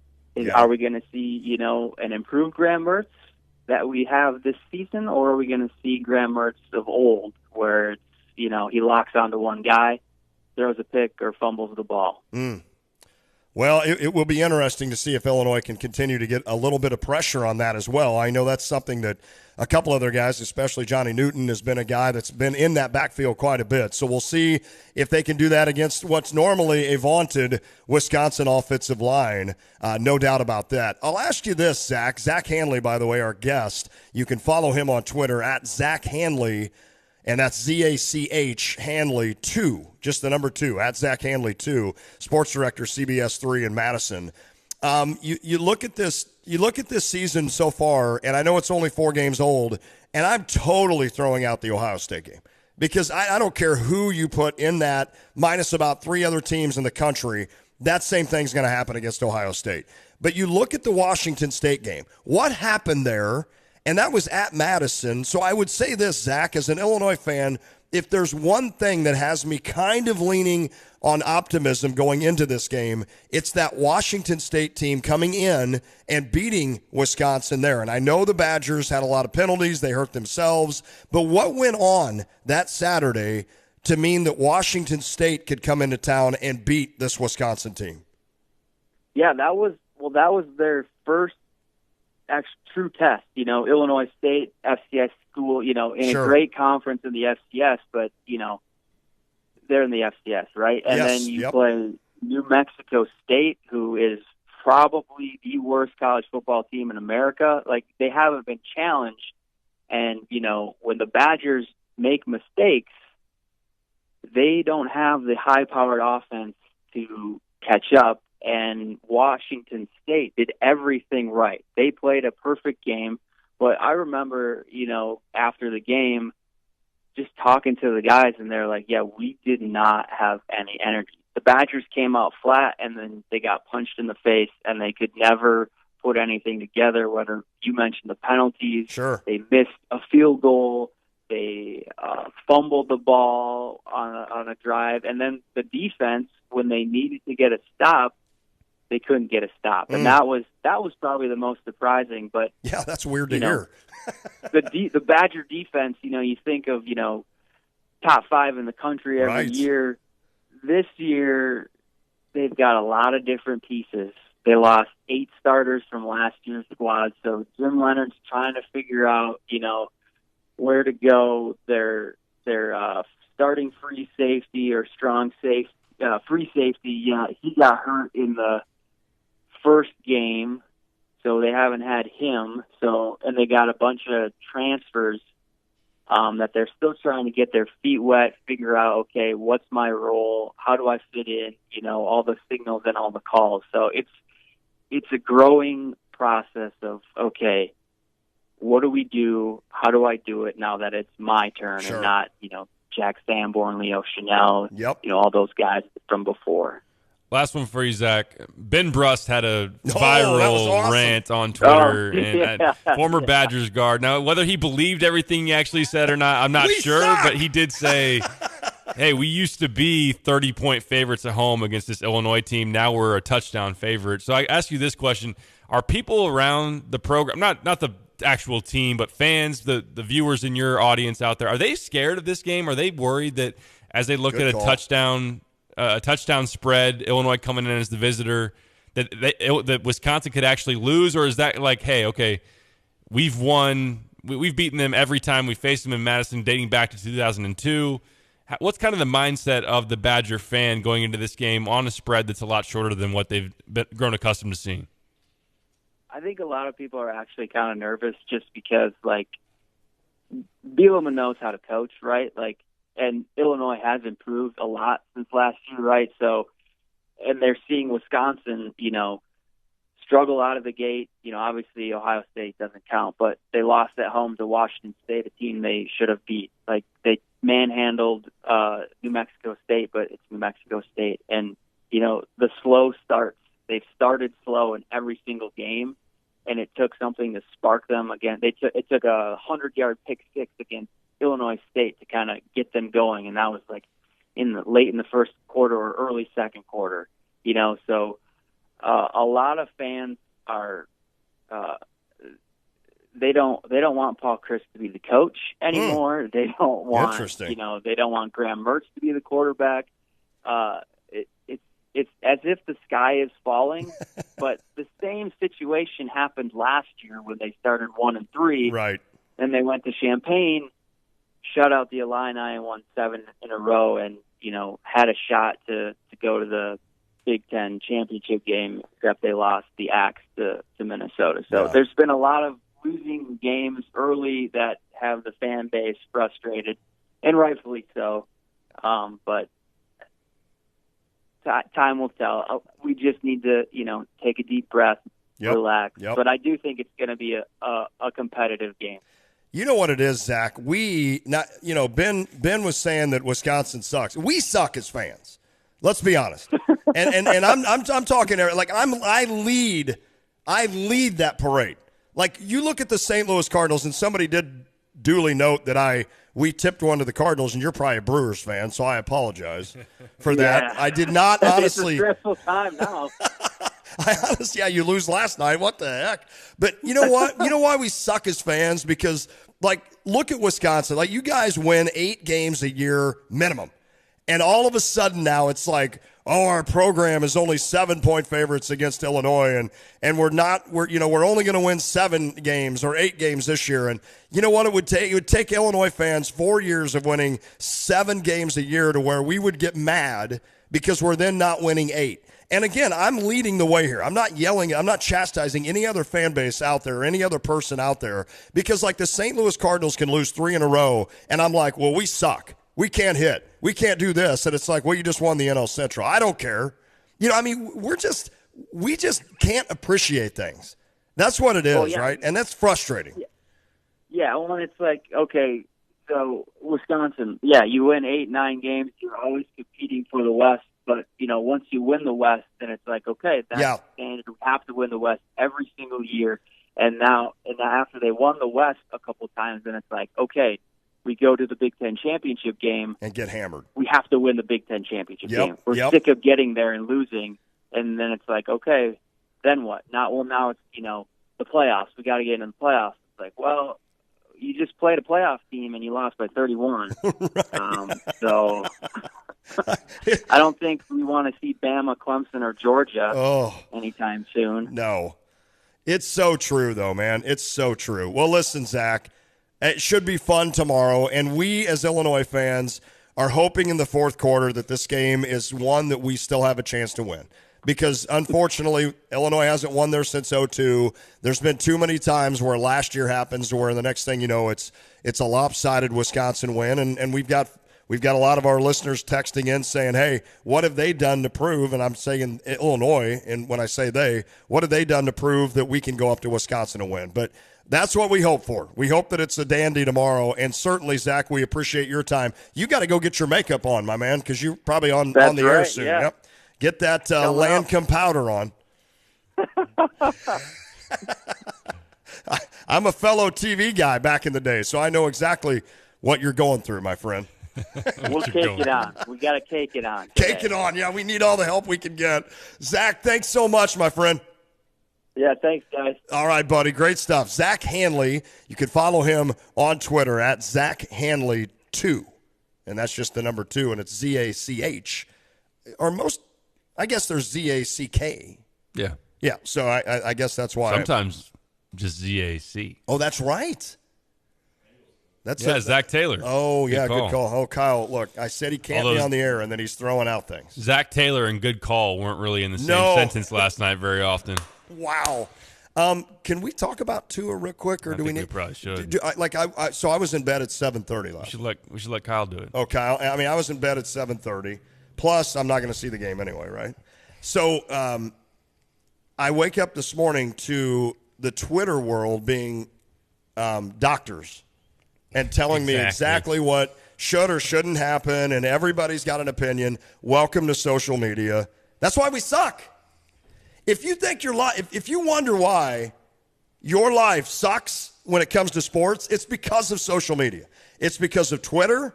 It's because, and again, let me preface this, I lead the pack. I will watch an Arizona Cardinals game on a Sunday, and I will tweet out and get 3 likes per tweet. You know why? Because nobody cares.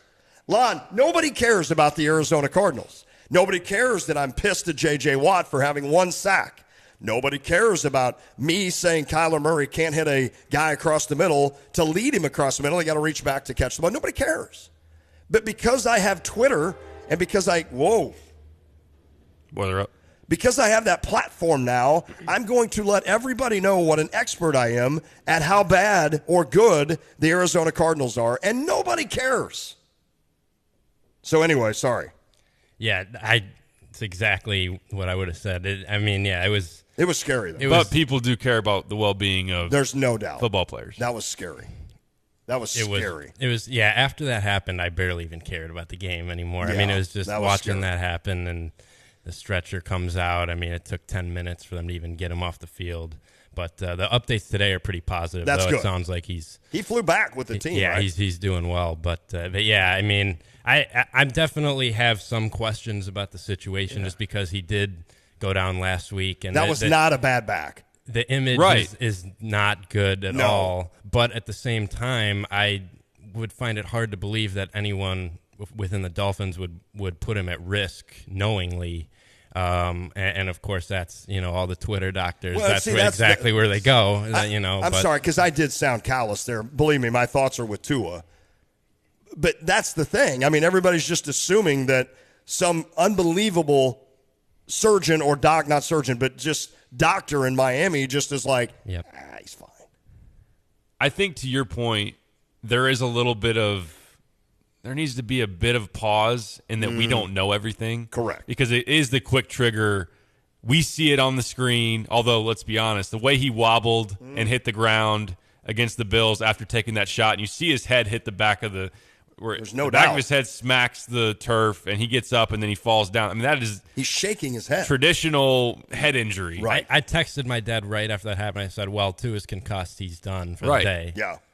And then he comes back in, and then they say, no, it's actually an ankle and a back. And then you see the hit last night, and obviously in the way he reacts, I mean, I don't know the proper term, where his fingers are going. Right. He's like seizes up. Yeah, he like seizes, and that's very serious stuff. Scary. So it is easy for the public to say, that didn't look right on Sunday. Sure. Quick turnaround, he's out there, and then that happens.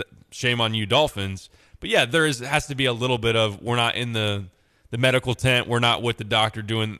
I think the some of the outrage, and I'm certainly something that I found to be, it's messed up, is the way the NFLPA handles this stuff. Right. The way the NFLPA says, well, we're going to investigate this, and it's still under investigation, and we'll get back to you. We'll figure it out, and we know how these things go. They'll look into it and be like, oh, well, actually, there's nothing really there. They did their thing, and they did the protocol. All is well, and that's it.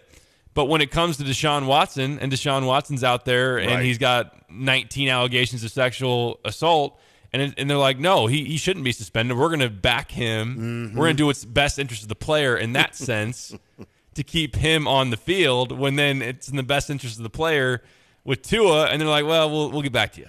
Exactly.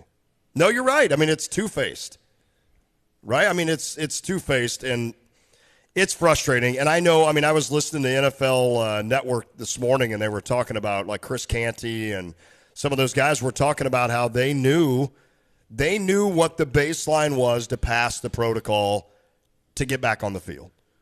Right. And essentially, well, actually, that was on Get Up, sorry, with Greenberg. But essentially, they said we knew, like, we would on purpose flunk the test so bad to where then the next time we took it, we would get what we needed to get in terms of progress for the doctor to say, well, hey, you've done unbelievable. You're obviously you're cleared. Go. And like Mike Greenberg said, he's like, and a lot of people have said, look, these are football players. I'm not one of those guys that just thinks that football players are the number one athlete of anybody, right? We understand that. But they are warriors. I mean, these guys want to be out there. They know what's going to happen. Yep. Tua wants to be out there. And if somebody would have gone to him on Tuesday and said, dude, you're not playing Thursday, he would have been ticked. And for him to be able to pass it and get out there and play, and the scary thing about that is you talk about one concussion is bad, two could end your career. Yep. So. And, yeah, sometimes it's worth noting player input definitely has to be taken into account. And, yes, traditionally it is the player that is trying to be the tough guy and get back out there because they want to play. They want to compete. Right. They want to be out there for their team and whatnot. But I don't know. It's hard to know everything as far as the behind-the-scenes stuff, but there is almost just kind of that basic eye test of the way that he got up and then fell again against the Bills. Like, that's a head injury. We can't let that dude go back in. Especially just turning right around and playing on Thursday.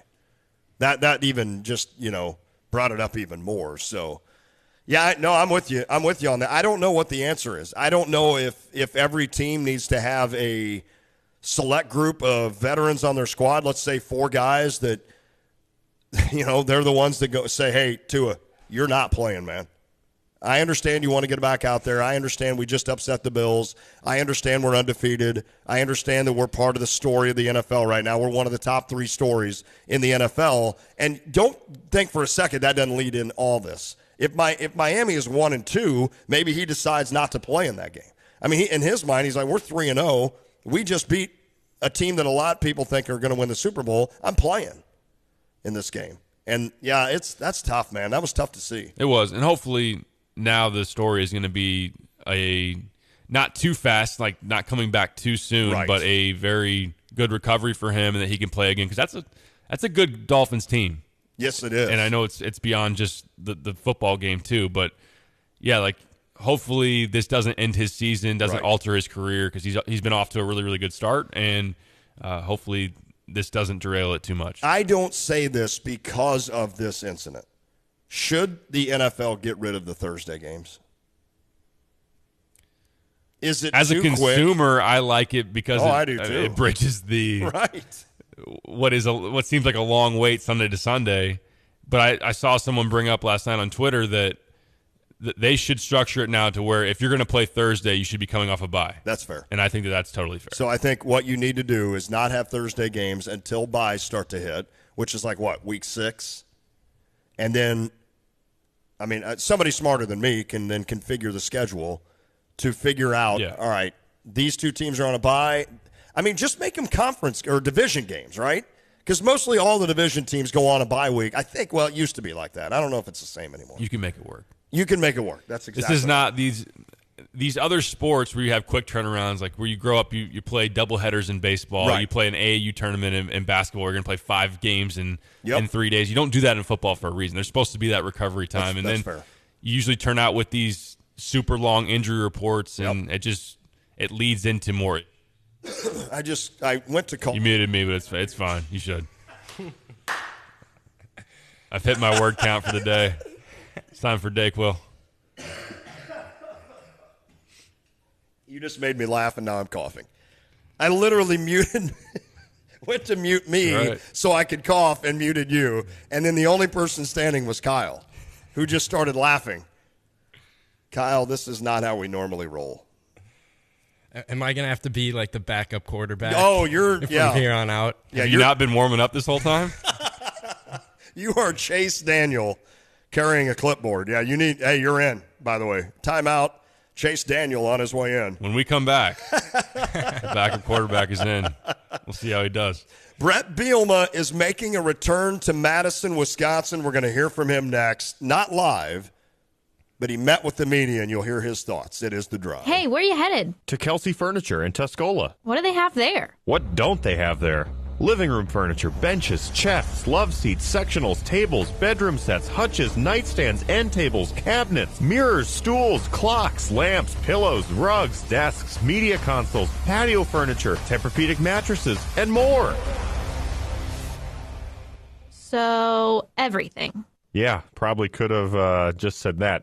Kelsey Furniture, quality for less. Congratulations to Sarah Champagne. Sarah Honda has won the President's Award. This is an award recognizing the best Honda dealerships in America. Sarah Honda has achieved excellence in sales, service, and customer satisfaction. When you go into Sarah Champagne, you'll see what winning the Honda President's Award means with their outstanding focus on you. Visit Sarah Champagne and experience excellence with not only Honda, but GMC, Buick, BMW, and Subaru. Sarah Champagne, off Neal at Burwash in Savoy. If your car breaks down or needs to be repaired, trust the experts at Beaumont Alignment Plus to step up.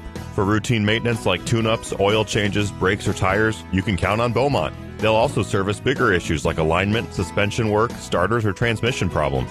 So get to know Beaumont Alignment Plus for all your vehicle repairs.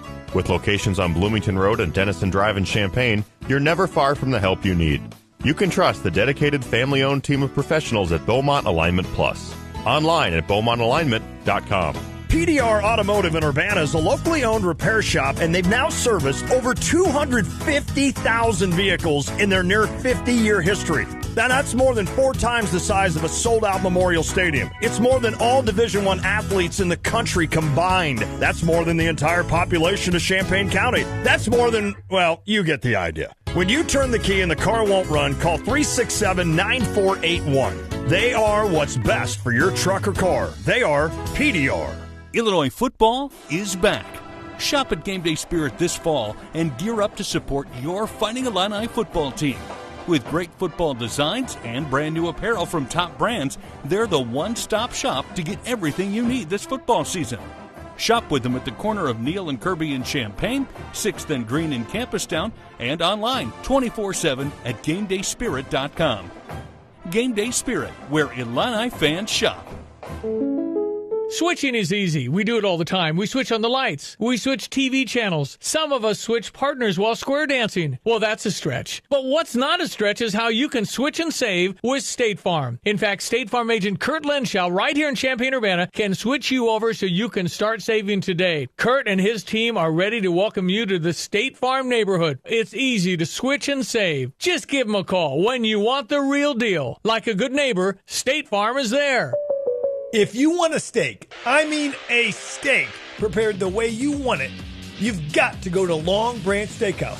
Hi, it's Jay Lehman. It's been over a year since I was introduced to Donnie at the Long Branch Steakhouse in Gifford. And when I want a great steak, that's where I go. And the sides, the Brussels sprouts, the mac and cheese, and the salad with Donnie's secret frog dressing. Long Branch Steakhouse in downtown Gifford. Open Wednesday through Saturday from 5 to 9 p.m. There's always room for the Long Branch Steakhouse. Flowers equals smiles equals happiness. Think love with flowers. The Blossom Basket florist can put a smile on everyone's face with a beautiful spring floral creation. Let their flowers make you a hero. Flowers are always affordable for all occasions, from simple to simply magnificent. Visit them online at blossombasket.com or come into their store at 1002 North Cunningham Avenue in Urbana. The Blossom Basket florist. The florist you pick. Hey Illini fans, it's your girl Chineo Gumike. Catch Lante and Derek Piper weekdays from 4 to 6 right here on ESPN Radio 93.5. Oh, baby, when you hear Kanye, you know what I think? BetUS.com. Because I guarantee I guarantee you Kanye's got the cash to throw out there. See, here's the problem, though. Kanye, well, you got to call him Ye now. Oh, I'm sorry. Ye doesn't need the bonus that we're going to give you when you sign up with BetUS.com. Because if you do it, if you go to BetUS.com, in fact, somebody asked me earlier how the squares are going. I still haven't won. But I'm still putting my $10 on a square every Sunday. It's only week 4. Yeah, I got plenty of time to win all that money. So what, I'm 40 down? Ooh, maybe I should put 5 against the Panthers. But here's the deal. Go to BetUS.com, sign up, put in all your information, and then use promo code 935. That's the big part. Use promo code 935, and they are going to give you a sign-up bonus. They're going to give you money, Derek Piper. You know how this works better than I do. And you can bet on whatever you want. You don't got to do squares. If you think Lon's wasting his money on squares, go ahead. Do shocking props, bet the spreads, bet the totals, bet MLB. You can do even futures if you want to decide on who's going to win the World Series. Good time to put a bet in, make your October baseball watching that much more interesting. And they're going to give you free money, as we always say, 125% sign-up bonus when you use the promo code 935. Put in 100, get $100 of free money for the sports book, 25 for the casino. Go play some slots. Go have some fun. Oh, man, that sounds fun. That does. That in alone sounds fun. All right, BetUS.com. Again, use promo code 935. Oh, let it into your veins, Pipe.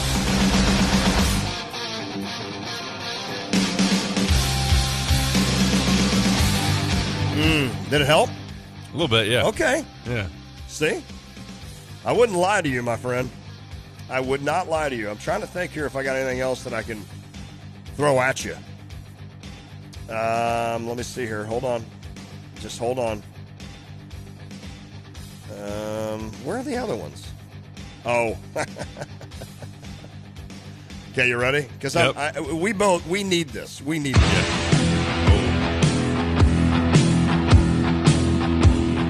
Sick or not? It's going to rock the sickness right out of you. Listen to that guitar. Let's go. I feel like if you took a boombox, and if there still were telephone booths, and you just blasted it in there for like an hour straight, you get over anything. Oh, where'd Kyle go? Oh, he leaned down. Kyle, do you know who this is? No. Oh, no, man. Have you heard of Scorpions? I have not. You've not heard of the Scorpions? Seriously. You've not heard of the Scorpions? I am serious. How about this? No, that's not right. Which I know it's one of these. No, that's not it. He's probably heard of that. You're not going to give any older music. I just played that. No, he knows. I know that one. Here, how about this? I've heard it. I can't name it, though. You know why? Because he played Guitar Hero. Didn't you? No. Actually, that's probably old for him. I didn't, but I can't name this one. Have you heard of Guns N' Roses? I have heard of it. All right. It is one of those Guitar Hero song. Right. I would assume it would be. Why wouldn't it be, right? The fact that Kyle's too young for Guitar Hero makes me feel really old. Wow. That is scary, man. Pipes, you're just now getting to that point. You're just starting to seize it now, right? The idea that you are getting old. I feel that. Although you're still young, man. You're still young. I don't know. You're still young. Hey, Brett Bielema. Let's get to it. Brett Bielema. It's Wisconsin week, baby. How big is this week, Coach? Excited to get on the road. Obviously, got one Big Ten road game in against Indiana, but this is a divisional opponent. Second chance for us to have a rematch game from a year ago. It's our fifth opportunity. A lot of different things to play for. From an injury standpoint, really the only we've known it. He's never been out there all week. Josh won't be with us this week to play, Josh McCray, but everything's moving in the right direction there. I know he's anxious to get out there, and really that's about it.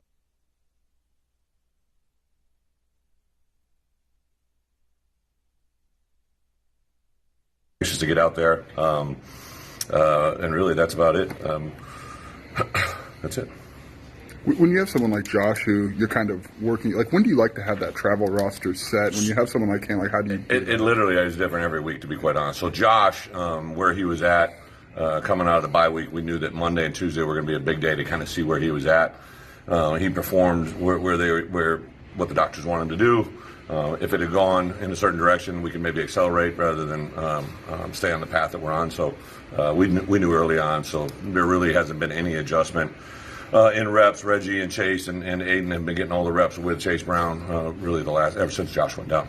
With all your Florida guys, Brett had put together a plan for how they're playing to take care of the end. Case in point, I should have started off this whole thing. We started reaching out to our not only our current roster, like Pat Hamilton obviously is a recruiting coordinator, right? So he thinks about recruits. So as soon as that came across my desk on Sunday night, I said, hey, let's also take an inventory of all of our guys that we know have family there, because a lot of our guys may live in a certain area but have family in South Florida. I know Pat Bryant, for instance, is from the Jacksonville area, but he also had a lot of family in the west side.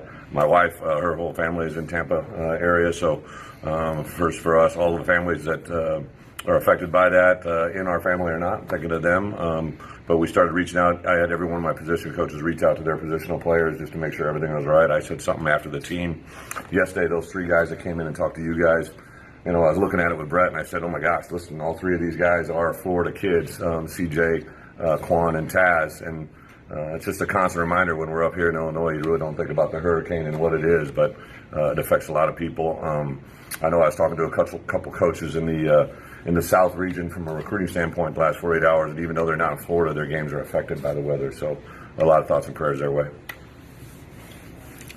Coach, how's Tommy after 4 games? Where is he at for you, Tommy DeVito, right now? He is where he is. I think as coaches, we all want people to be at their best. We realize that football takes time, but I couldn't be happier with Tommy and I think Barry, especially the rapport they built. The quarterbacks in the room, to see those guys constantly, it's better than it was in week 1. I've told our players all the time when we're getting ready to do our first media day with you guys in the fall. We always kind of say no predictions, right? The only prediction that you can make is hopefully we're going to play better in Game 12 than we did in Game 1. If we get better every week, we're making progress. Some people make big progress, little progress. What it is what it is. Got to live in the moment. I talked to his dad, Tom Sr. He said they had total faith in you. That was kind of the draw. Mm-hmm. Did you recognize that fairly early, that you had a nice rapport with them? I think as a coach, you always feel you have a great rapport, and then sometimes you get sideswiped. But I think Tommy, in the initial conversations I had with him, I could tell, what he was looking for. He was looking for a system that could protect him, right, and let him play quarterback. I told him he wasn't going to be our third-string running back anymore. He's going to play quarterback. We were going to keep him on his feet. I just happened to bring Bart Miller with me, which was really kind of a scheduling of other prospects. As a head coach, I had Bart out there with me. We were going to see maybe Matt Friess or some other old linemen. So Bart went with me to the house, and when we have more time, I can actually tell you that journey, which was incredibly. We went to the wrong address, which is a whole other great recruiting story in itself. But when we finally got there to Tommy's house, Mom gave me a great big hug in the door, right? And you walk in, it's one of those, you go up or you go down, there's a little landing area. And I remember his mom specifically said, Tom's downstairs. And nobody had warned me. We went downstairs, and it was like a Pittsburgh Steelers Hall of Fame. It was just Steelers stuff from wall to wall. And I'll never forget that because Tom came walking out from behind like a food area, and moms being moms, right? She had laid out an incredible display of just what I need, right? Breakfast food that was native to New Jersey, some type of breakfast sandwich, a lot of egg and spices. It was pretty live, actually.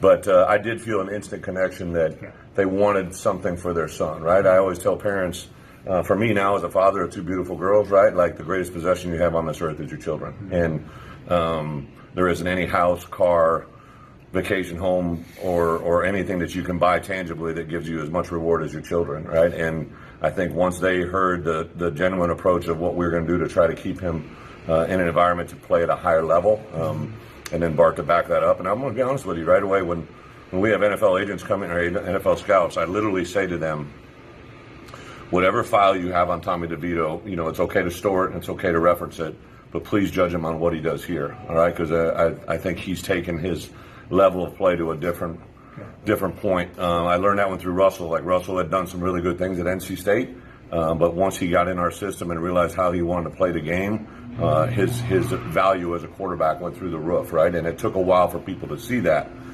So that's what I've asked people to do with Tommy. What are your thoughts on Paul Chryst and what he's done with Wisconsin? What about what? What are your thoughts with Paul Chryst and what he's done with Wisconsin and seeing him again?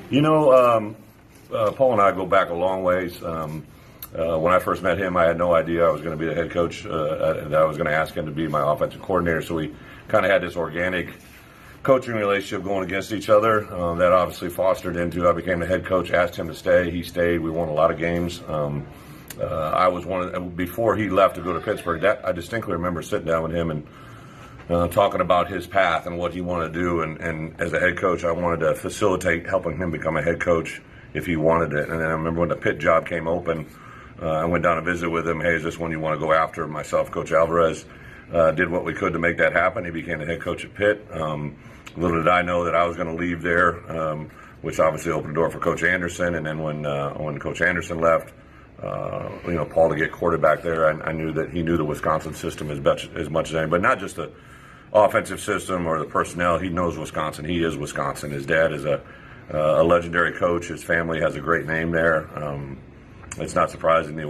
I know he's either passed me or about to pass me in total wins as a head coach, and it's not surprising. He's great at what he does. Have you talked to Coach Alvarez this week leading up to this game? Have I talked to him? Yeah. Technically, no. No. Have you texted with him? No. This morning we had a head coach's conference call with the Big Ten. Yeah. So he was on the Zoom. Got it. So it wasn't every other Big Ten coach. Sure. So I didn't want to lie to you, Robert. Thank you. Coach and I have had, our relationship goes back so far. And then Jen and I would, Cindy, obviously you just socially you rewind back to friends. There's more of that than it is former coach and all that business. But I think in this day and time, I have so many, even like Saturday before the game, Okay, I don't want to hear any more of that. Sure. Nothing against Brad. I don't need to know, his wife and he, blah, blah, blah. I think it's a cool story leading up, but we're ready to play football now. We're ready to play football. Let's play football. Let's go. All right, we got to take a break. When we come back, our predictions. Hans D would say that Illinois is going to win this thing. Will we? It's The Drive. Thinking of selling your home? Today's market is crazy, but one way you can be sure to stand out is by replacing your old flooring with new hardwood. And the best place to do it is Carpet Weavers in Champaign. Carpet Weavers boast the industry's best brands, including Shaw, Mohawk, Paramount, and more. When it comes to natural beauty and a rich quality, nothing beats new flooring from Carpet Weavers. And they have financing options for your budget, so you can always afford the floor you truly want. Increase the value of your home by installing new, high-quality options from Carpet Weavers. Find out more online at carpetweaversflooring.com. Long's Garage in Urbana and Jasper Engines and Transmissions offer cost-effective solutions to your present engine or transmissions trouble. Avoid a costly new car purchase or high lease payments by putting new life into your present vehicle. Let Long's Garage install a Jasper remanufactured engine or transmission with a 3-year, 100,000-mile nationwide warranty and available premium service plan. Call Long's Garage at 367-3942. Long's Garage, 217-367-3942. It's the most enchanting time of year. Pumpkins, gourds, and mums appear. And you can get it all this fall at Prairie Gardens. Create your dream garden with an explosion of color with the prettiest mums around. All on sale. And you'll love the fresh cabbage, kale, and pansies. Plus a bounty of pumpkins and gourds aplenty. With PG plant experts always on hand to answer your garden questions. At Prairie Gardens, locally owned. Plant experts, extraordinary gardening, home decor, and more. The Habitat Restore is moving to a new home this fall, so they're holding the ultimate moving sale. We're all looking for ways to save money right now. Habitat Restore is the place to shop for great deals on gently used and new furniture, home decor, appliances, building supplies, and more. Best of all, every item purchased from the Restore helps Habitat for Humanity build affordable housing here in our community. Visit the Habitat Restore at 119 East University Avenue in Champaign and save big. For details, visit cuhabitat.org. Hey Illini fans, it's Max Kellerman. Catch Lon Tay and Derek Piper weekdays from 4 to 6 right here on ESPN Radio 93.5. Oh, the Beastie Boys. Nobody quite led up to the singing like they did. And then it was just like, ba, ba, ba, ba, ba, ba, and they get louder and louder. I think I'm on the other side of the sickness. And you're like still on the other end of the slope. I am, definitely. Like tomorrow's going to be a fun weekend. Yeah, it's not going to. Kyle, have you gotten sick so far? I don't have what you have. I was sick a couple weeks ago. I think I said that yesterday with the flu. So that's where we got it. Oh, no, wait, you were on the toilet. That's right. Kyle's like, I think I'm going to go intern for another station. All right. If I'm not back next week, you know the reason. Oh, poor Dang, Kyle. we lost another one. Oh, crap. Yeah, right. Why can't I ever find... There we go. Kyle, let's start with you. Illinois, Wisconsin. Illinois has not won in Madison since 2002. Do they do it tomorrow? That's what I was going to say, is knowing that they haven't won at Camp Randall Stadium since before I was born. It's hard. I feel like I have to see it to believe it. I'm not even hiding my coughs anymore. I'm just coughing on the air. I'm going to go Wisconsin by 3, 20-17. Okay. I think it'll be a really fun game to watch, but I am not too confident just going on the road in that environment that Illinois is going to get it done. But I really like this Illinois team. It's been fun being in the north end zone, cheering them on. I bet it has been. Hopefully, if they do get a win, I imagine, and I know my family's coming down for the Iowa game. Oh, so sweet. I could imagine I would love a win and to be a part That'd of be a awesome. It's great my environment. Birthday weekend, so I'll have to meet the Tosks. Sure. You'll have to come by the tailgate. We're having a tailgate, too. So. Oh, okay. He just blew him off. I'm going to have to go to two places. I'm just kidding. Yeah, I'll definitely come down to the We'll stop States. by. Yeah, we'll I'll definitely. But you're 18. Like, you're going to have, like, Mountain Dew and pretzels. No, my dad will have the goods for you. Don't worry. There you go. What's your dad's name? Dan.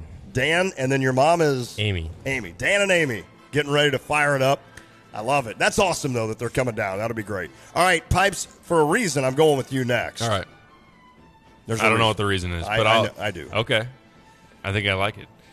Oh. I think this game is there for the taking in the fourth quarter. Agree. I think these are, as the spread says, decently evenly matched teams. Not exactly even, but in the same realm. And ultimately, I'm with Kyle, though. Yeah. It's kind of that tinge of doubt that going on the road to Wisconsin, I think this defense has to show that they can hang in the trenches with the Badgers to be able to slow down their running game. I think it's a lower scoring game, and I still have a little bit of questions about whether the Illinois offense can get out of their own way. I think penalties and turnovers are still an issue. Wisconsin 24, Illinois 17. Okay, I am not going the direction you think I'm going. And actually, I forgot, you actually had, so every prediction I see, even like Joey Wagner, they're all like within 3 or 4 points. They are. I've got Wisconsin 24, Illinois 14. Until I see Illinois do this against a Wisconsin team in Madison, I'm not going to believe it. Now, I hope I'm totally wrong. I do expect it to be – this could be one of those games where it's 17-14 in the fourth and Wisconsin throws one on late to win it. I think it's going to be a competitive game. But I do not see Illinois winning this game. And, man, do I hope we're wrong. Do I hope we are wrong. And when Jay Lehman comes back in on Monday, we are looking at the future of an Iowa game with the Tosks in town and a Minnesota game with Lucas Tay in town and thinking to ourselves, we could put up I always say Hall of Fame. What's the bowl game I want to go to in Florida? The Outback Bowl. Outback. It's all about we could literally be next weekend at the tailgates talking about Outback Bowl. The Outback Bowl. That's what it's all about for me. And it wouldn't be a joke. No. I'm not kidding you. It would not. I want to live in that for a week. I want to live in that. Let's do that next week on the show. Let's do it. Let's live in the Outback Bowl realm. I love it. And not be sick. Kyle, thanks. Yeah, that'd be even better. Kyle, thank you. Derek, thank you. We want to thank Zach Hanley, Sports Director, Channel 3, Madison, Wisconsin, Joey Wagner. Both joined us on the Dick Van Dyke Appliance World phone line. Thanks to everybody that texted in on the U of I Line and Link text line. We're really late. We're out of here. Fireball. Let's go!